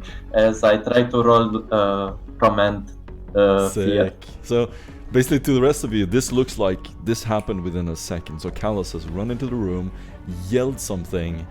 Victor has pulled him in the back, and then he keeps yelling, "We are the Inquisitor!" And he just keeps chanting and yelling commands at these. Can I roll command, right? Any modifier? I presume it's dark, so it's pretty scary, right? No, I'm gonna give you a +7. Okay, then that's only a +10 from What me. exactly do you say? I just said. What do you mean? Do you try to command them to do something? No, I roll command fear. Basically, they roll their willpower. Yeah, but I mean, against what do you my. want them to do? What are you trying to? Give them the fear debuff. All enemies that can hear my voice. Basically, that's how it works. Or I could give the +10 to my allies if you want. If it's simpler. Do you want to intimidate or do you want I wanna intimidate, yeah. Okay. Make their aim shittier. I believe that's intimidation. No, there's a special use for command, which is, but it's for followers. That's the issue you're facing, Tavi. It's for followers? Yes. Are you sure? It's against fear. Basically, whenever someone is fearful against us, you can do a terrify to overcome that fear. I think if you want to intimidate, you gotta roll. And when you exactly, and when you want to then- intimidate, you roll intimidate. Then I just inspire. I roll inspire on my allies. +10 to any rolls, guys. Good luck. Awesome. So they resist fear now, which could be very useful. Very nice. In the next room, you hear some more, and you immediately over to the right. You saw just a glimpse of these guys. They're decked out in heavy armor. It looks like flak armor with visors. They're definitely expecting company. The guard closest to you, you can hear his footsteps around the corner, and you know that he's right around the corner from you.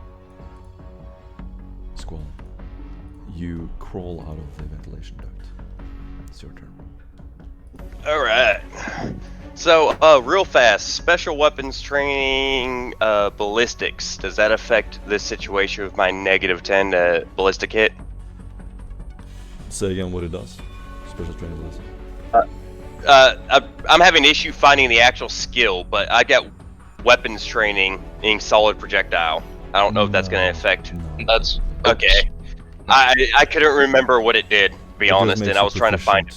Proficient with those weapons. You Alright. don't get a -20 when you use those sort of weapons. Alright, so Squall is gonna move. He's gonna use half movement to, get right here. I'm gonna make sure I can actually see this bastard. I want to say I can. You definitely can. And he cannot Yes. see you. The living room Alright. is dark, dimly lit. There are these kind of like almost paper lumen hanging around the ceiling, just giving an even yellow glow to the entire room. And the room is reflective surfaces everywhere. You're hiding in the shadows. You have a dark cloak. There's no way you can see. Are they unaware of Squall? Oh yes. Right, Squall. Whenever you Unaware. attack, remind yourself that you have a plus 30. Plus what? Plus You have a surprise action. So that's Yes. a plus 20 for an attack What- since it's done. I can see what type of weapon he is holding, correct? Mm-hmm. Alright, what is it? He is wearing a shotgun. He's holding a shotgun. Across the right side of his belt, you see sort of striped with several stripes, a huge maul. Right. Squall. He's gonna pull out his bolter, his silenced bolter. He's gonna do a cold shot, and due to precise killer or precision killer, I do not get a penalty for cold shots. You can treat it as a normal attack. I'm actually gonna go ahead and try to disable his shotgun. I'm gonna shoot for his shotgun. Gotcha. So this is going to be a plus 20. The total was a minus 10. In addition Right. to half range, which is another plus 10. Standard shot is another plus 10. Plus 40 on top. If it hits, I also, because a mighty shot, get to add half my ballistic score, which is a 55, for the damage. So let's roll this first. Let's see if it I even think hits. it's your ballistic modifier, not your actual score. I don't think you get 20 damage. It says damage. It's your money. roll the attack, and I'll It doesn't- explain it when. Oh, input It would be half of value, 5. so I get half aim. No, you don't. So, and then... You moved, so you don't get Hmm? anything. Oh, okay. So, let me cancel that real fast. So, hit. No aim. Correct. Standard shot, which is plus 20. And then you have. You said short range? Sure. Yes. Alright. And then standard. And then plus 20. Yes. Oh. Don't write a plus. Just yes, excellent. Jesus Christ, okay. That's That's a a solid lot hit. of degrees of success. There's a lot of degrees. I'm gonna say you So- hit you hit the magazine. of the gun. That's actually 11 degrees of success. 12. If he rolls with damage, and he can replace it with a 10. In the future, guys, roll. We're starting out doing combat now. In the future, roll your damage rolls in advance, or like do them very early on, and just spend your time describing each other. We're getting into it now, but yeah, sometime in the future. Squall, you hit the weapon. I just clicked in 10, this 10, 4. and That's a no. That's not a max. plus. I get a. It's close. No, it's 10 plus 5 for my damage, so that's half the roll. And then I've got. You could What probably- is that? That should be 3 You could probably deal plus 3. You can replace the damage with a 10. Mac is saying. You can replace the damage, one damage die, with your degrees of success. You get 12 degrees of success. You get a maximum of 10. Getting this 10 with Oh, I yes. think, Righteous Fury, Yeah. but I'm looking at more than here. I got sure kill. No, it wouldn't give you range I of can because spend it's that Max damage. relies on the natural 10 roll. Ah, yeah, per die. right, fair. So I've got you- sure kill though, so I can add my degrees of success. Yes. It- Sounds like you're solving an equation. Yeah. I will go ahead and spend the fate point. Mm-hmm. Is this your silenced gun? Against 1. Is this your silenced weapon? Yeah. Yes. Oh, good gods. Alright, so I got 12 degrees of success. So that's an extra 12 plus 3 from my my mighty shot. So that's 15 an extra 15 damage No, it's just a on 15. top of That's Oh, it's 28 15. damage total. 28 pin 4. How's Yeah. it 28? It's just 15, isn't it? It's 10. The base roll is 15. Plus 12 is 17.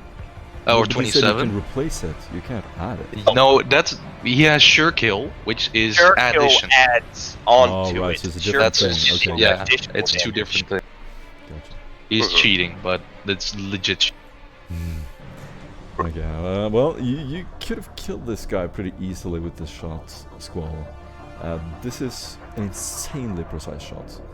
You're probably just leaning across the room, and with some kind of infravision, you could see the precise place in his magazine where you'll be able to pierce the gun. This guy's shotgun is gonna explode. I'm going to be a dick, I was getting ready to however. ask, with- Hold on. I'm going to be a dick, however. You said you did a cult. You can't do that while you have a half action, so you did a standard shot. And with a standard shot, you rolled an 8. That's to the head. No. No, it's an 8. You can treat the cold shot as a standard shot. With his The ability. cult shot needs to be a full action. He can't do a full action after a move. No, it doesn't need to be a full action. Okay. You can just treat it as a normal, I believe. Is that right? No, What is it precision? is not. But if that's Okay, the no, I cult think you're shot. right. Precision killer only means that you don't need to spend an entire turn doing it. No, a cult No. precision killer doesn't add the -20 of the weapon skill or And ballistic that's skill. it. That's the only thing. That's it. It doesn't get And reduce it no to a half. penalty. Yeah. No. Ah. So basically, what you just did is a standard Yeah. shot. You are correct. Oh. You are correct. So I just attacked him. I could not. I wasn't able to. I just attacked him. Let's put it this Okay. way. Your character wanted to shoot the gun and do this whole thing. This happened in your head. But what actually happened is that his head is now a gun. And he's dead. So- Sorry for. Either taking- way, it eliminates the threat in question. Yeah, very much so, Squall. You basically just plink with a single silent shot through his head. You see him fall lifeless to the ground as if nothing happened. Immediately, but he is aware. immediately from the side, you see his friend run out, confused. He's holding his hands out, kind of like he's bracing for something. As he's touching the marble floor, he's kneeling down, looking frantically from side to side.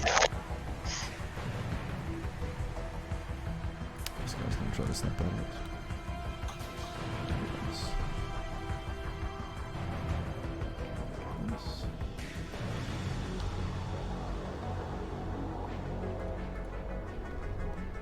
Victor, do you want to dodge? Technically you have to declare dodges after you've hit, but before damage. Nope. When Not you in go- this when you get campaign. He attacked. already. When you get attacked, you declare. I actually just read this. Well, this is the way we run it. You want to dodge? Yeah. Okay. Do it. Who's hitting me? 7? So, The same guy who shot you in the arm. Hey, Oh no, oh no. karma. I don't want to dodge because I'm trying to protect Callus. By the way, Good roll. Tommy. Yeah. He was pinned first. Yeah. He first have to. Test. He first has to move to the cover that's next to him, and then he can do that willpower. That's fine. Can y'all hear me now? No. He's gonna move up there. I think I'm fine, but what I would. I'm gonna say he was already basically in cover. This is cover. From Uh, you if- guys. Yeah, I would suggest he moves over here because that would be the least He fast. would do path. that as a reaction. Just lean on. Okay. Do you succeed? I had 100. You don't want to. You tell me. No. All right. I apologize, Morton. The last thing I heard from y'all was that the guy was crawling across the floor. Did anything else happen with my guy? There. No. That's all you Okay. Yeah, I apologize. My mic died. The dude straight across from you in the hallway. He leans up against a mirror, and the mirror cracks from the weight of his shoulder pads. He pulls out a gun. Again, he's pointing 2 guns at you.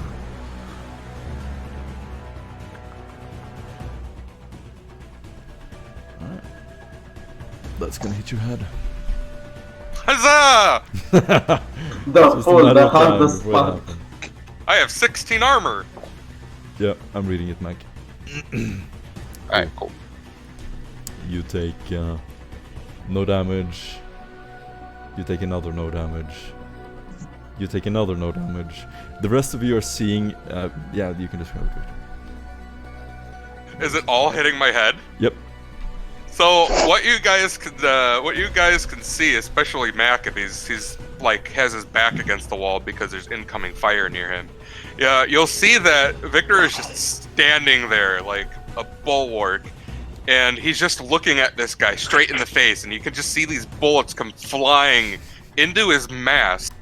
And for a second, you just thought that the mask was just some kind of cosmetic item that he just wore because he's either trying to hide something or he just is really weird and likes wearing masks. No, every shot that apparently comes flying at his face literally just gets stopped by this mask. And then Victor turns to Mac and kind of looks at him, and Mac can see all of these bullets just crunched up into this mask. You're looking mighty pretty over here, Victor. Now give him a taste of your own medicine, will you? Sick. Also, you get an inspiration point for a great description. He's gonna shoot you again. That's another hit to your head. Oh my god. I'm serious. I rolled a 1 and then a 10. Nice. Jesus Christ. Yeah, no. Let's roll one. This might actually hurt. You get. Oh god. Okay, it's not as bad as it could be. That is a 16 4-pan to your head. So I take Explosive 4. damage.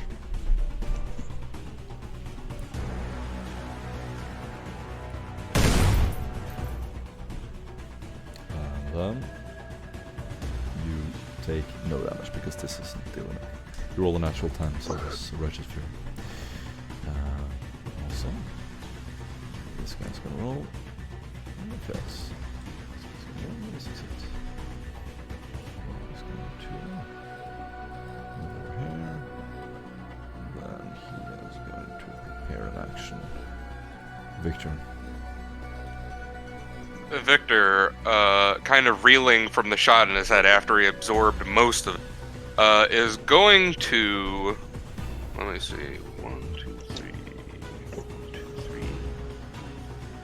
He's going to. Victor? Running is a full action, right? Or is it a Yes. half action? Victor? What did I tell you? What? What did I tell you last round? I don't remember. Suppressive fire. I don't want to grab this guy though and pull him behind the wall. Do you want to survive, or do you want an entire total party to get Yeah, killed? This is out of character. I'm gonna rule over this. I'm gonna overrule this. It's alright. I mean, it wouldn't be out of character You would have because to talk during your turn. Victor is an intelligence-based character, and he sees logic in what Mac is trying to. Damn. So I wouldn't be able to run in there, grapple him, and then run back. Cause because how many actions do I have a turn? One action. You essentially One- have 2, so you have you can move and do an action. Okay, so I could. No, I guess my full action would be. Or you can do 2 Um, actions. Well, I One guess action. I'll just try and suppressive fire on 7. Try and suppress a fire. Go ahead and roll. Because you might hit. That's the beauty of suppressive fire. No aim, right? No aim. Yeah, no aim. This is short range. Mm-hmm. Yes. You were using your auto gun. That's Range of 100 meters. yeah. Standard. I find using weapons in this game very encumbering because in Roll20 it's so many modifiers you Yes. have to collect. Yes. You guys Hey, I hit can, him You with my actually autogun. hit. if you want to save time, I recommend that you make macros. Save them at the bottom of your screen. You can just click a simple button to do everything. Save a macro for your weapon at short range and at point blank range. I don't use my gun enough to actually want to make a Right, macro. those who do, you should. Petri actually fucking hit it. 31 against the 51. He had 3 degrees of success with just 3 hits. That is 3 hits. Motherfucker. So, where do you want to shoot? Who do you want to shoot? So I hit 7, Because you're shooting 7? Gotcha. and that would be his body. You're shooting a cone. Remember that. You're shooting Oh, a yeah. 45 degree from your position. Well, it's the suppressive will only hit 7. Yeah, good one. So, that's gonna be... How much damage? Let me roll real quick. That's pretty good. Hey, that's pretty good. Roll damage. And Victor, 12 damage. Nice. And 0. roll 2 more damage dice because they also hit 5 and 6. No, they don't. It's a cone. That's literally in a suppressive You would fire. have to go out here to hit that area. Or there. Okay. Well, I mean, I can move fire and then move, right? No, suppressing fire is a full action. But I can't. You can't finish the rest of my movement after I make an action. No. It's a full action, so you Takes can't some time. move when full action. Yeah. Yeah, so I'll only hit 7 So you hit 7 3 times? for total damage. Roll 3 times. Why am I rolling 3 times? Because you had 3 hits. Oh, okay.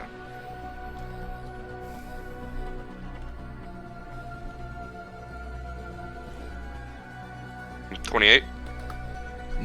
3 separate rolls, so Yeah, 12, I 9. need to calculate it separately. Cool. So where do you hit this guy again? 31. I was body. No, 13. That's the right one. So his arm is sticking out from the cover, and you're going to hit it several times with your autogun. Then you're going to hit his body.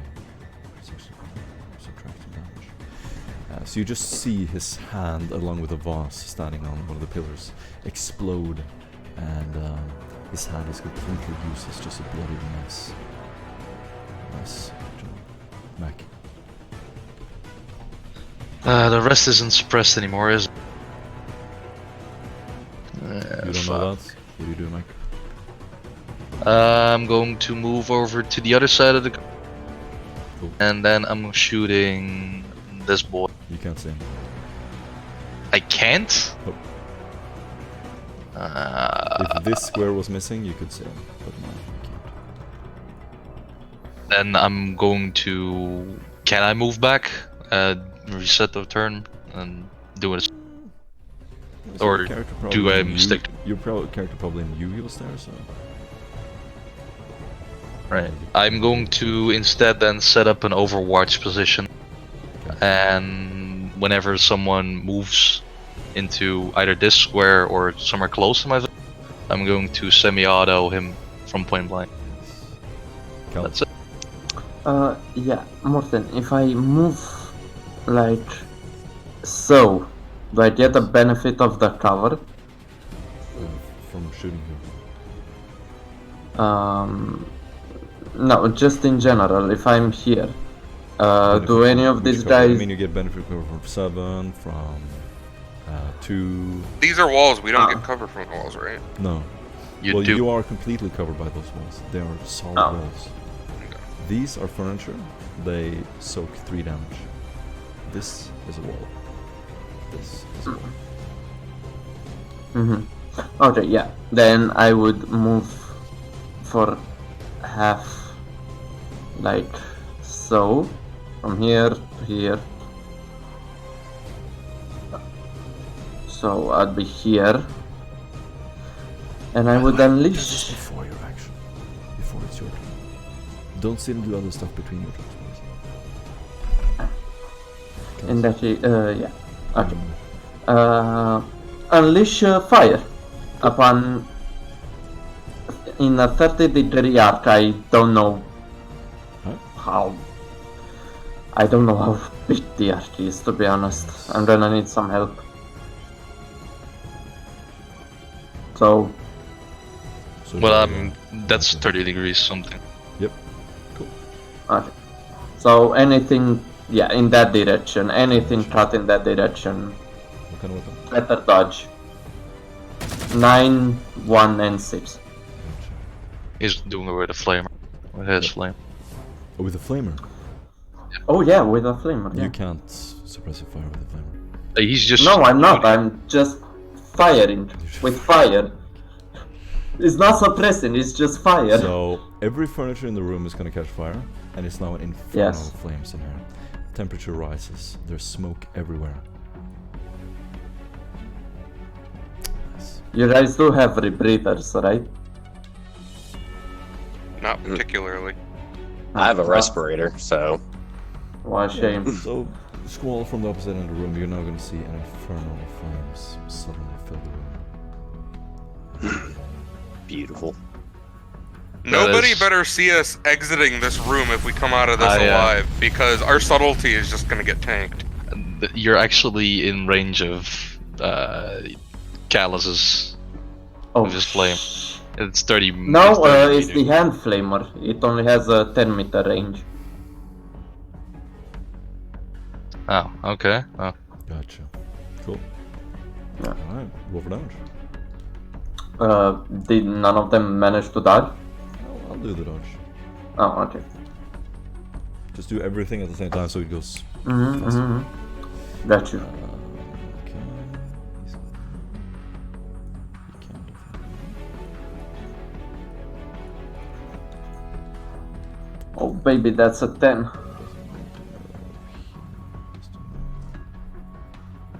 He's gonna fail.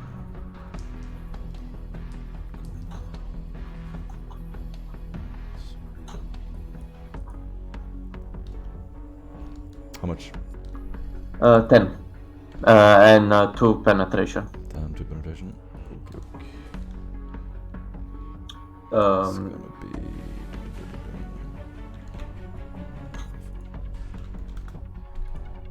Gotcha. Nice. They The also entire have to room is on roll. fire. yeah, they also have to roll something to not get on fire. Do not catch fire. Yeah. Units. He's on fire, so let's do a little. I don't think we should have used the flamer in this room.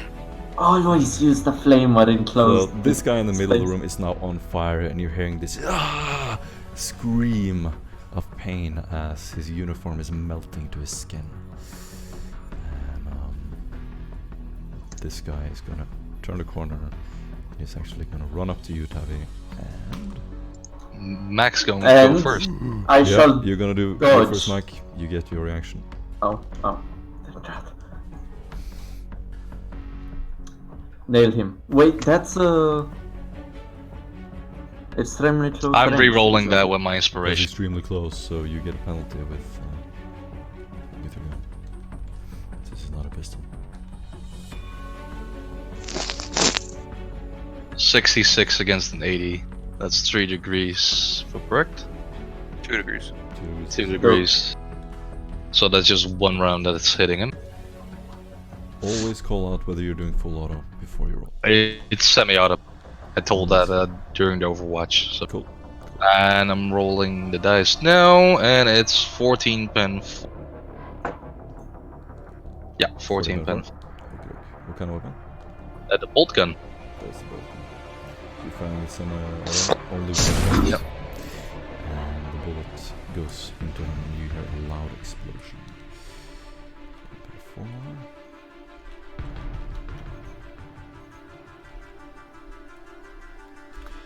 Nice. So he ricochets to the side as he hits Callus with his hammer. No, he does not hit Callus, for Callus managed to dodge gracefully. Nice. Let me see if he actually dodges it or it's in his head. Oh, a 69 out of 35. Come on, it's a You can natural now 69 with him success. afterwards when you're both in heaven. You can do 69. I think when somebody rolls a 69 to hit, it should be the groin. I agree, actually. But unfortunately, you don't dodge, and Hurt me, baby, one more time. Come on. he's gonna punch you. He's gonna punch you. Okay, Callus. You take 14 impact damage. Can I quickly interject real sec? Overwatch also generates suppressive fire action called pin. He needs to do a willpower or become pinned. No, you need to fire full auto to pin, not semi. No. Is that so? Yeah. Let me take a quick look. Suppressive fire has to be full. No, it's semi-auto. I'll paste it here so you can see it. 1 sec. Batch, save me.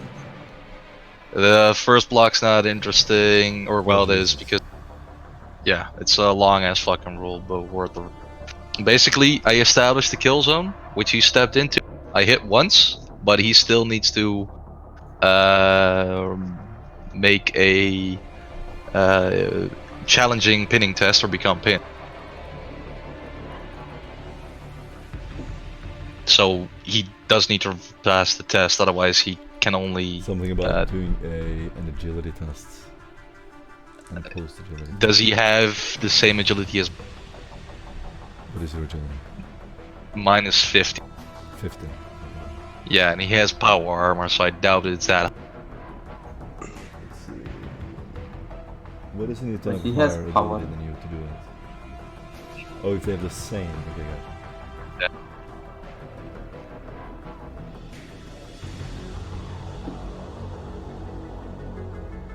Okay, I'm gonna say it only counts as for full auto, unfortunately.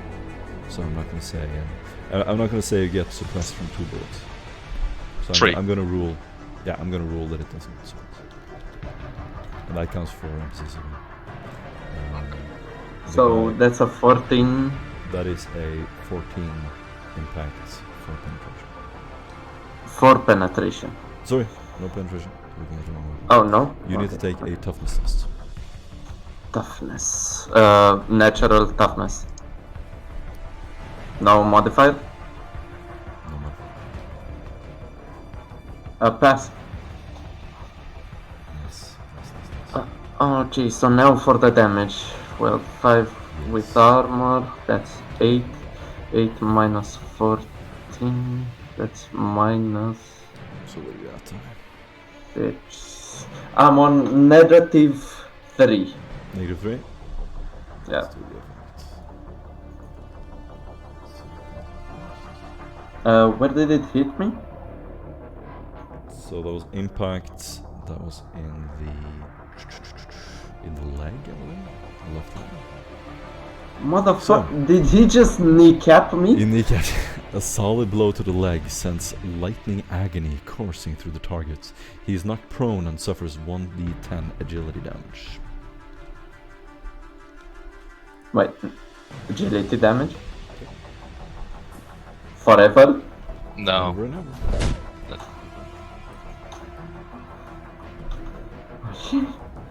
1d10. Should I roll it or do you wanna roll it? You roll it, of course. Oh. Well, judging by my luck. Oh, 5. Oosh. Brutal hits. Okay. You see your kneecap sort of cave in and your leg bending backwards as he smashes into your leg. As he is hit, Callus crawls up into a ball. He's prone. Sorry, not you yet. This guy is going to go here, completely oblivious to presence. What is the ruling for putting out fire? First he has to make a willpower test. Yes. To, No, for if someone he else. gets his... That is a fail. Oh, normal agility. That is a fail. For someone else, normal agility, and for the person that's on fire, it's a negative 20. Yeah, he fails. He fails. Nice. And don't forget 10 damage that ignores armor. 1d10. fire damage or explosive? Yeah. I think it's 5. energy actually. Energy damage. Energy. Right. Okay, so this guy is going to go up in flames. He literally burns to death inside his uniform. He's cooked alive. His friend over here is going to turn around and do an awareness test.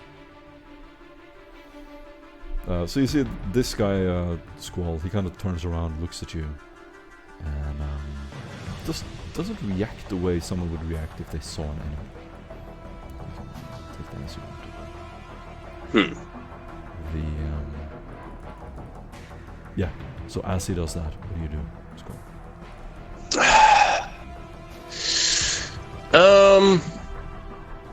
So I guess I don't know if I would be able to do this or not. Seeing as he doesn't react, Squall will yeah, I guess screw it. I don't know if I can prep an action or not. You can. But I would like to try to half aim at him and just tell him to drop his weapon tell him to surrender. Do an intimidate roll. Yeah, yeah. All right, intimidate. Yeah, I'm sorry about this mechanical questions. Intimidate. Oof. Any modifiers? You get +10. Ooh. I'll burn an inspiration. You sure? Oh, brave. Okay. Why not?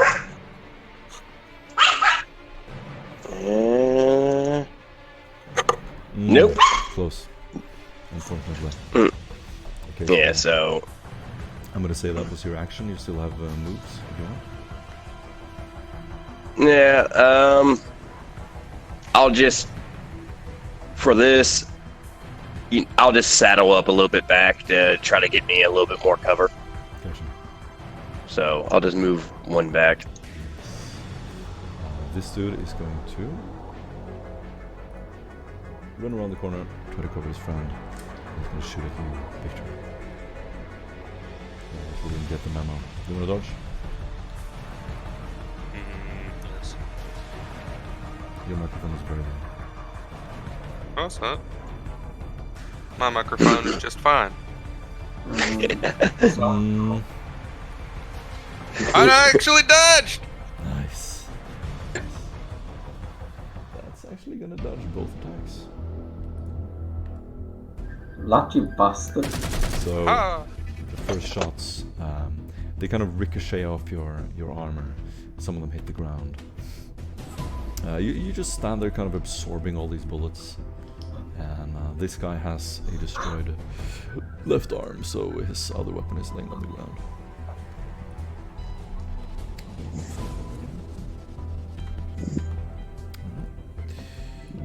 Then this dude.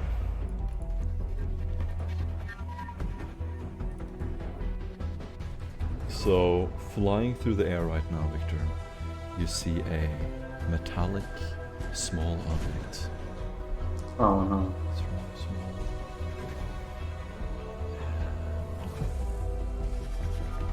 Can I eat it? Yes, I don't recommend it though. Do a toughness test. Can I grab it and shove it down the other guy's throat? No. Toughness, you say? Victor, Callus, Mac. Toughness test. Haha! Can I at least dodge the? You can. It is a blast effect. I believe Which- you get a dodge with a blast effect. Yes. Yeah. I have succeeded in my toughness. This I rolled an entire 8 out room of 6. is hit by the blast effect. So you gotta go That out guy of the- too. Then. Yes. Did he just absolutely. throw a grenade at a I that rolled. bastard? I rolled a dodge. Easy. Ah. Martin, You rolled a 14. I failed, my dude. My dude, I failed. Okay. Okay. You still You have a probably dodge, don't don't you? mind because you're just laying on the ground. No. All that happens is a bright flash, Ah, flashbang. and who succeeded? I succeeded. I did too. Okay, you need to move out of the room to avoid the effects, and you can move as many meters as your agility moves Right now? from where you were standing. What constitutes out of the room? That constitutes either into the elevator this way or out this way. And what are the effects that I'm The incurring? effects would be a concussive effect. That decreases your Well, chances to hit You like hell. didn't get the concussive effect, you just negated it. You're fine, Patrick. You would have Oh, to okay. move out of the way to negate it. That's what a dodge does. Yeah, but you roll toughness to negate it. Oh, gotcha. Yeah, those who And I fail rolled the a toughness dodge. need to roll a dodge. Oh. Then, well, I'm on my ass. I cannot roll dodge. Okay, everyone who's still in the room in 5 seconds gets hit by the effect. Right, so I will stood there. This is gonna fucking suck. Alright, I'm out of the room. Cool. Victor is going to move into the elevator and push the button to close the door. Okay.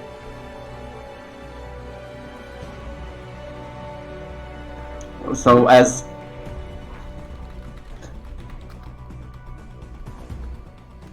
you're gonna close the door. You need to hack my servitor first. I'm not. Got it. I'm not moving the elevator. I'm just closing the door. God damn it. It's locked open, so... Well, then I'll use my manipulators to fucking close it. Do a tech use test.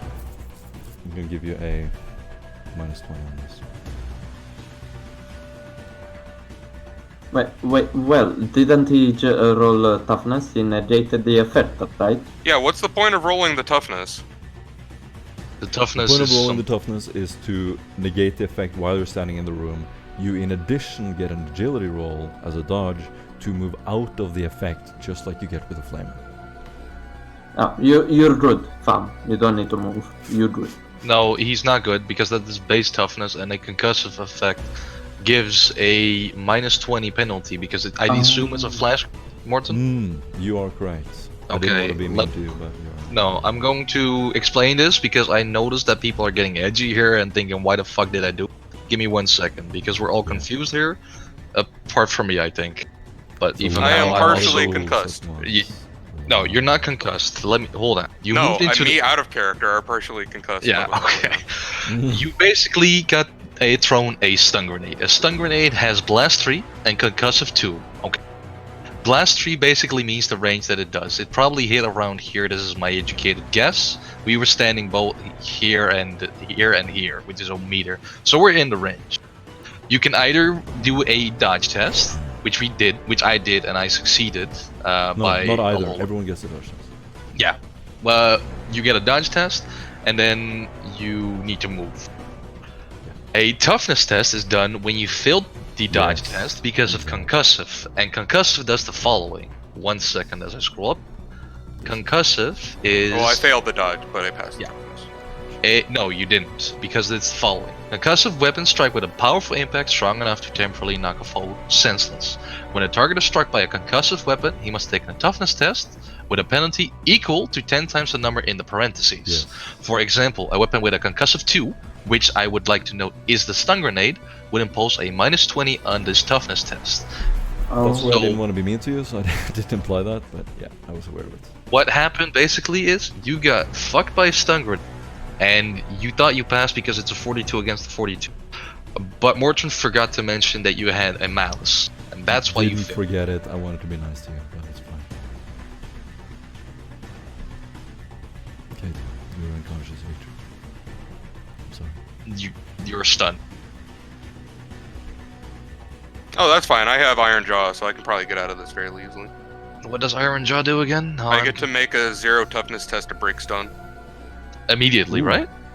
That's awesome. Yeah, one stun That's I get to great. make it. Do it. Let me take a quick Do it, look. do it, do it. And it failed. You can reroll. Yeah. Which I recommend. I don't have an inspiration to roll. can You have a just fate point, right? I'm fine. Okay. I don't have fate points. You don't have fate You- points? No, remember I used them all in that one session. Oh fuck. Are you sure you haven't replenished them? We. No, we Have said spent- 4 sessions. Alright. Okay. Well, rest in peace, I guess. That's brutal. That's brutal. Okay. Victor, it's your turn. What are you dreaming about? The Omnisaya bathing me in his presence and caressing my metal-formed body. Mac, your turn. I'm going to zip it out of here, and I'm gonna run. Yep. Straight line. I'm going to run. I'm gonna be Forrest. Run, Forrest. Run so far away. And I'm stopping here next to Squall, Okay. and that's my turn. Alright, I got you. Callus, That's done. Callus, what are you dreaming about? Thank you for drawing attention to me. What can I do? He was... Yeah, Callus, you're sleeping next to Victor. You're 69ing. Oh, yeah, I think he's the Omnisaya. basically I'm hiding Victor. Victor is hiding me. It's a dramatic moment. Indeed. Clearly nobody would shoot a man in such a position, right? No. I mean, it's a touching moment. Both the ecclesiarchy and the Mhm. Oh, for dead priests. sure. For sure. No, for sure. Alright, Wait, the fuck is a guy with a shotgun approaching us, then Morten? Callus, Yes. you take 11 impact damage. I'm on negative 11 penetration. What? No penetration. Oh, no penetration. So 11 with 8. That would be 3, right? 3, right? So that would be putting me at -6. -6? -6, my dude. Are you gonna take me piece by piece? Why would you just... So, in addition to the previous attack, the attack knocks the... so that doesn't matter. The target suffers 1d5 levels of fatigue. It is flung 1d5 meters away from the attacker, stopping if it hits a solid object. The solid object hits the floor, falls prone. You are stunned for 2 rounds. Oh my god. Roll 1. Can somebody post that meme with please stop, he's already dead. I probably would enforce him to keep on going, but that's just me. That's not where Oh. Victor is. Roll 1d5. Okay. 3. I thought you were 69. No. You gain 3 levels of fatigue, it's callous. And you're unconscious for 2 rounds. Oh, and stunned for 2 rounds. Yeah. Nice. So, this dude is of course now going to see you, Callus, and run to cover. Squall, it's your turn. You better you're Wait, isn't that cover on fire? Everything is on fire. Oh. Yeah. Stupid question. And we see our target, correct? Amongst this group? No, right now you don't. You're standing behind a wall. No, I'm saying we did though. Like someone did Yeah. see our target amongst we the didn't group. see the target. We didn't see the target. We only see enemy. Nah, okay.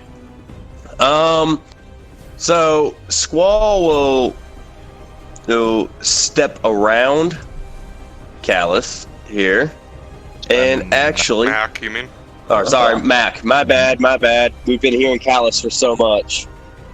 Yes, aha! I have a line of sight, and I'm gonna go ahead and pop a shot at number 7, dude, up here. Nice. All right. So D. So it could be a standard or So I'm gonna say- silenced. He doesn't see you, so he's gonna get a. He's not gonna dodge. You get a -10 though, because of the fire and the smoke. Actually, Wait, does it All get right. a surprise? I'm gonna say -20. Yes, you get a Yeah. surprise. Because so far, Squall hasn't been revealed in the combat. Yeah. So because it's -20, But I get a minus 20 or I get a plus 20 for the surprise, but it negates itself basically, doesn't it? No, you Because get I'm a plus still 30, surprised. so you get a plus 30. 10. Exactly. Yeah. Alright, so I do get a plus 10 overall. I Yes. don't believe you get the short range with your pistol in this one. He's 15 meters away. Your and pistol my- is... Range is 30. Yeah, so it's half range, so it's standard. Just half. Yeah. Nice. Nice. Alright, so no aim because I had to move. And then short You don't get range. aim because you moved. What? Yeah, it's considered short range. Mm-hmm. No, Right. Standard range. Standard. Standard. Are Okay. you sure? I'm 100% sure. 15 Yeah. meters, 30 meters max. 15 divided by 30 divided by 15 is 2. You're exactly you're at half range. Halfway. Exactly. So Yeah. that's not short range. Yeah, that makes sense. That does make sense. Short range is half range. 1 second. 1 second. Because I have the short range targets that are a distance of less than half the range of a character's weapon are at Less short than range. half. So Okay. it's not Yeah. Oh my either god, right on the the line. rules lawyering on this boy, Jesus. Okay, Hey, fine. I Hey. mean, I could literally move 1 square closer if I No, want. I Exactly, appreciate, and then you it, do I it. appreciate it, Mike. It's good. Nah. do Okay, it so- as well, please. Fuck him Yeah. up. Is it too late? This is a DM calling. Is it too late? Because I did technically initiate. Is it too late to move 1 square closer? Okay. So yeah, I will just go ahead and step in front of Mac then. Yep. That's fine. All right. So that gives me my half range. Then we go back to my attack commands. So, all right. So no aim, and then half range or short range, and then standard attack, and then plus 10. So, Yep. yeah, no. There you go. And then Very nice. I will and add 3. So 4, that's I think it's the body. 10 damage. 10 damage. So you hit him in the chest. I'm gonna let you just describe Nice. how you murder this guy. He's dead. So I will sit there, and after doing a quick snapshot, because seeing Mac run towards me, I'm assuming something's on his ass. So I whip around him, and at snapshot, that guy instantly stands out as being a threat to everybody else. Else, I will just raise my pistol up and calm as cool as a cucumber.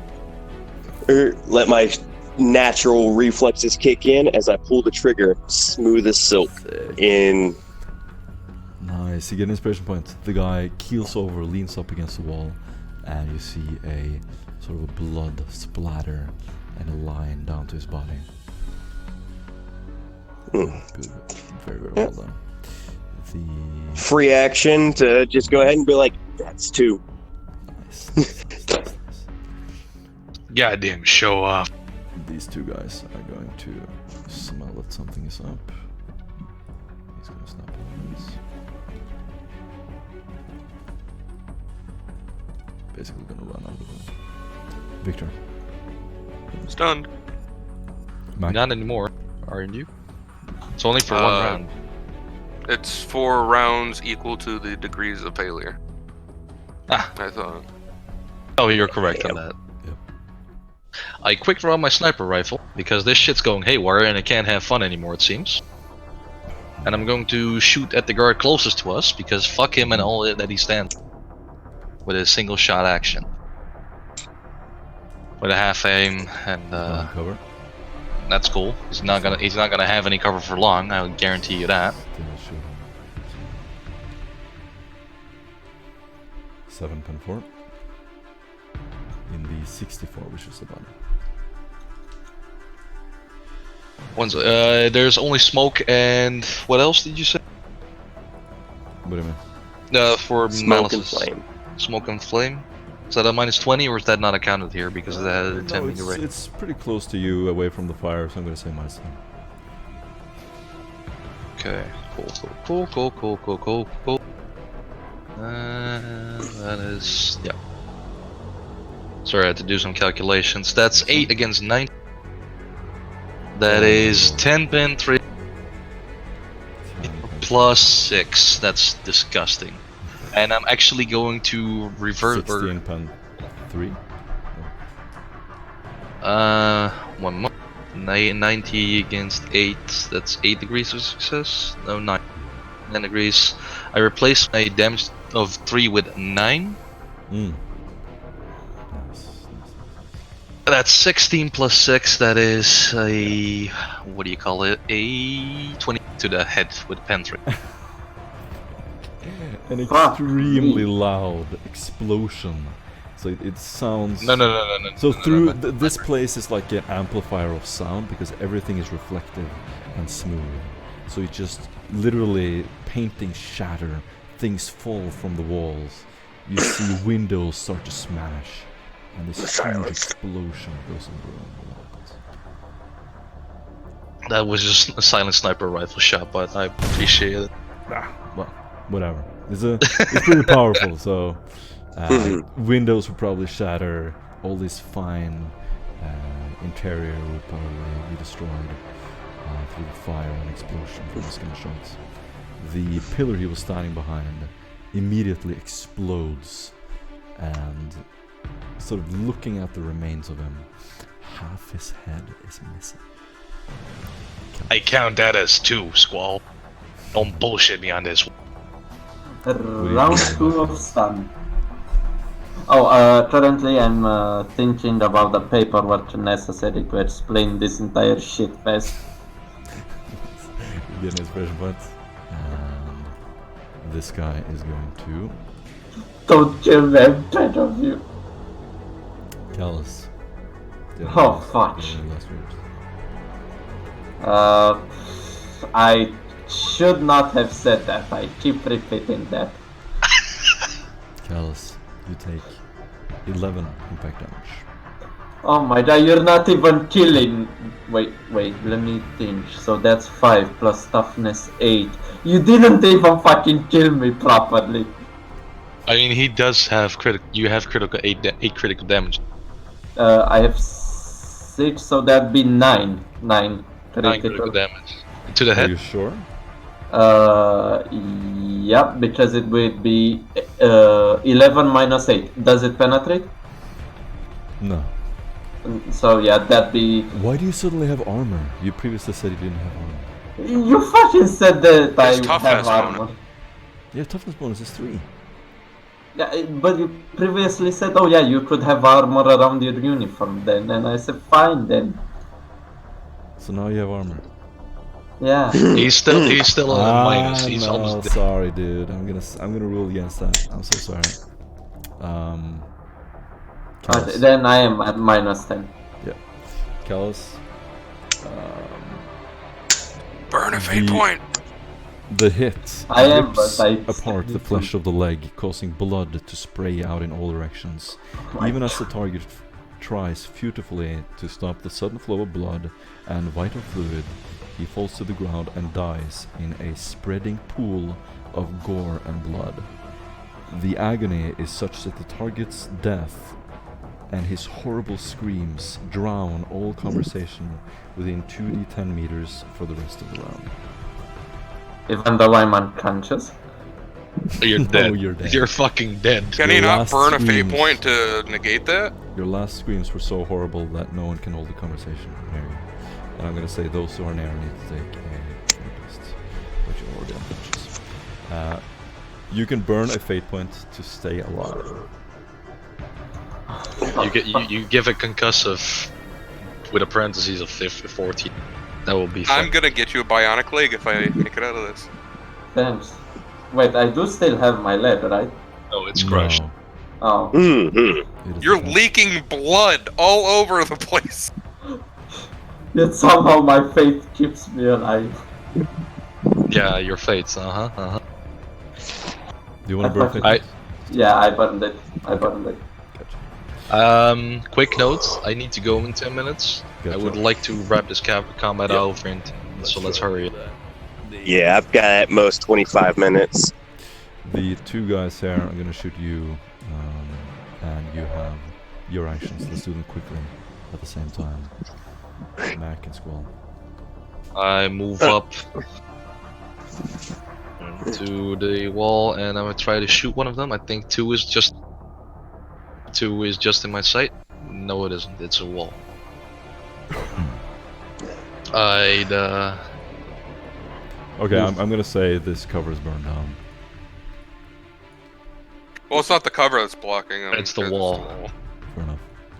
if I see a glimpse of him, I would still try it, but then the wall would count as cover. Yep.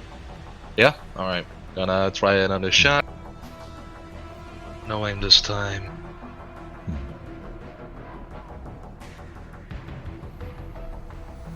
7 against the 70. And 11 pin. So that is his head. No additional damage. It does. Yeah, it's his head. It replace it with a 7. Let's see. Yep. Jesus Christ, hard math. That's 8 degrees. So 8 plus 7. 8 plus 7 is 15. So his head explodes violently. What do you want to do? I was gonna say full movement is full action, right? Yes. Yeah. That's shit at this point. I mean, I got no one else in sight, so yeah.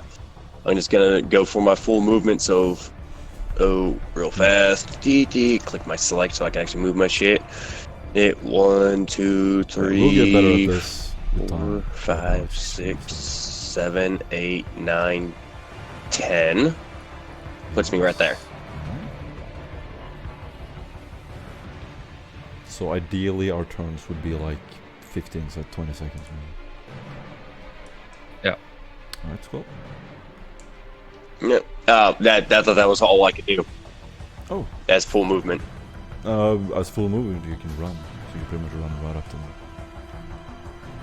No. Wait, hold it. Oh shit, I'm a jackass because I might actually have sight on number 6. I don't think I do. You don't have any actions, so it's done. Cool. You can yeah. You can yeah, that's it. You guys are gonna attack you. Do your turns meanwhile, Mac. You get another turn. I would move up next to this wall, or actually move up here, and then. This guy is actually standing in the elevator.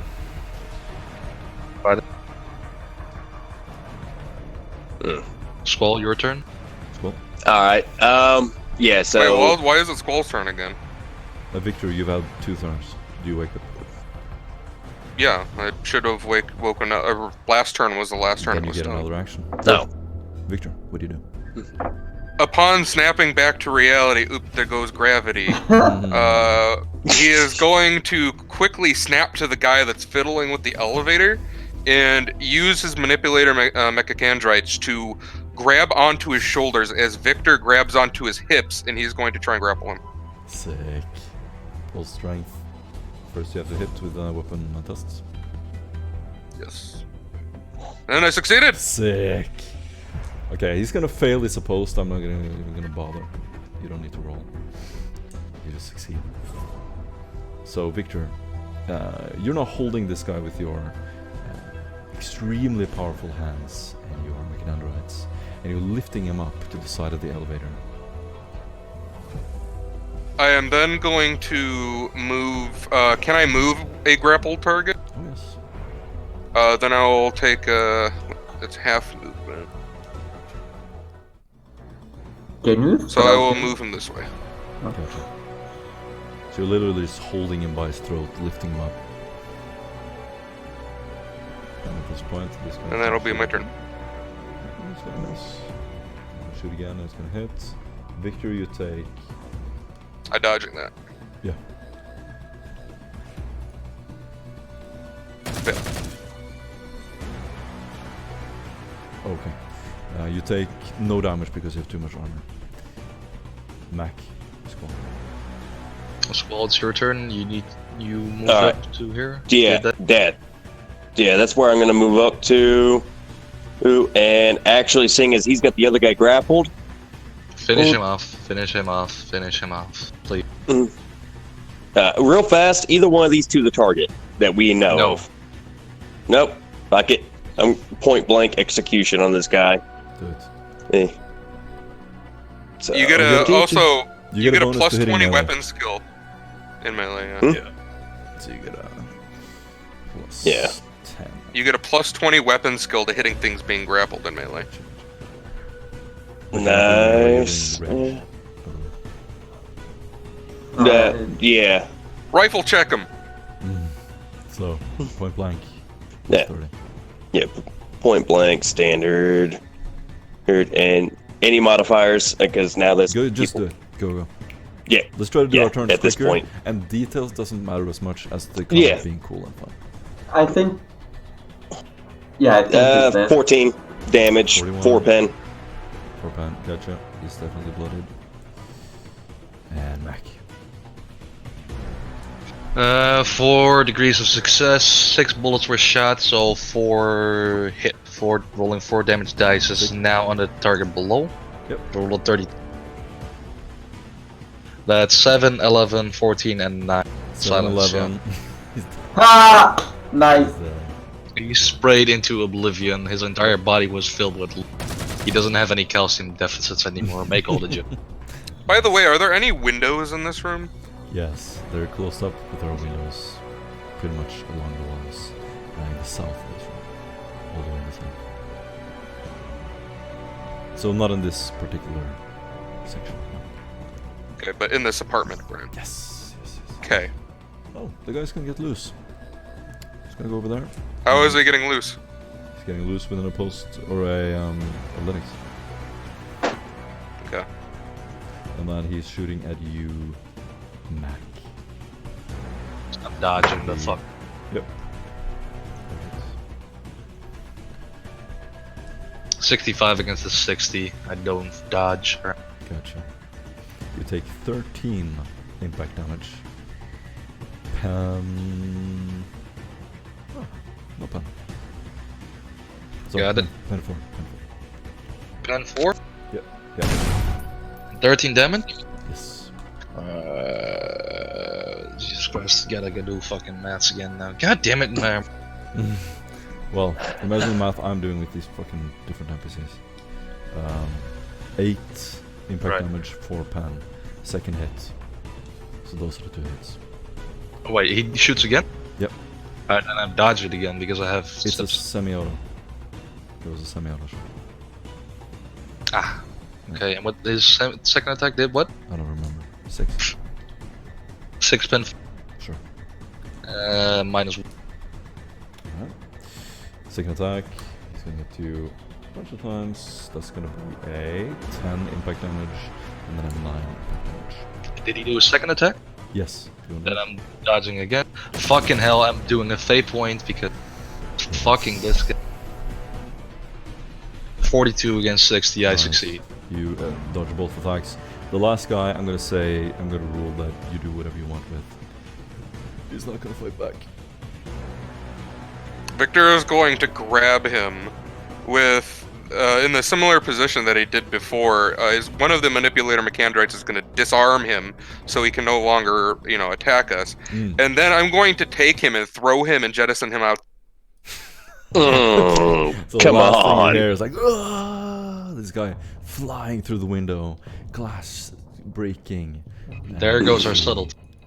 You see. This Literally- fucking room is on fire. This You whole see place Victor is about sort to of burn walking down. through the flames, victorious, covered in blood, gore from his victims. And you're all standing by the elevator. At this moment, you're sort of looking around the mayhem, just clearing your head. You're looking at Callus's dead body on the ground. You see a man wearing the same uniform that your Inquisitor And don't come any fucking. Oh, wait. in the apartment that where you found Matilda. Does that look like the same person that flew away? Yes. In the hallway, you see the shadow of a large figure wearing a cape. He kind of approaches sideways.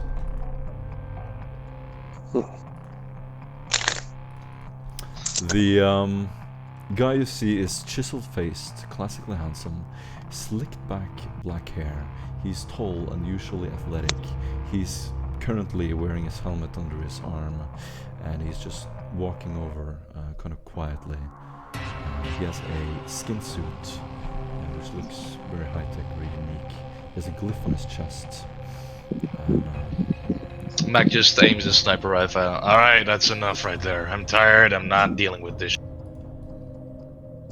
He speaks up and he says, I've been expecting you. I've taken care of the weather. The second key is in our possession. Can you please state your name before I'm I gonna send a scrutiny link? that. Icarus. Icarus, of course it's... I'm gonna... You're gonna scrutiny? I'm going to scrutiny his clause saying that he took care of the Weaver. Yeah. The Weaver. I want to scrutiny him, actually, him stating who he is. He's telling the truth, guys. As you do that, do a willpower test, Victor. He's telling the truth, guys. I will scrutiny his identity. Victor, you hear a voice in your head saying, he is not the real Inquisitor. Ask to see his rosette.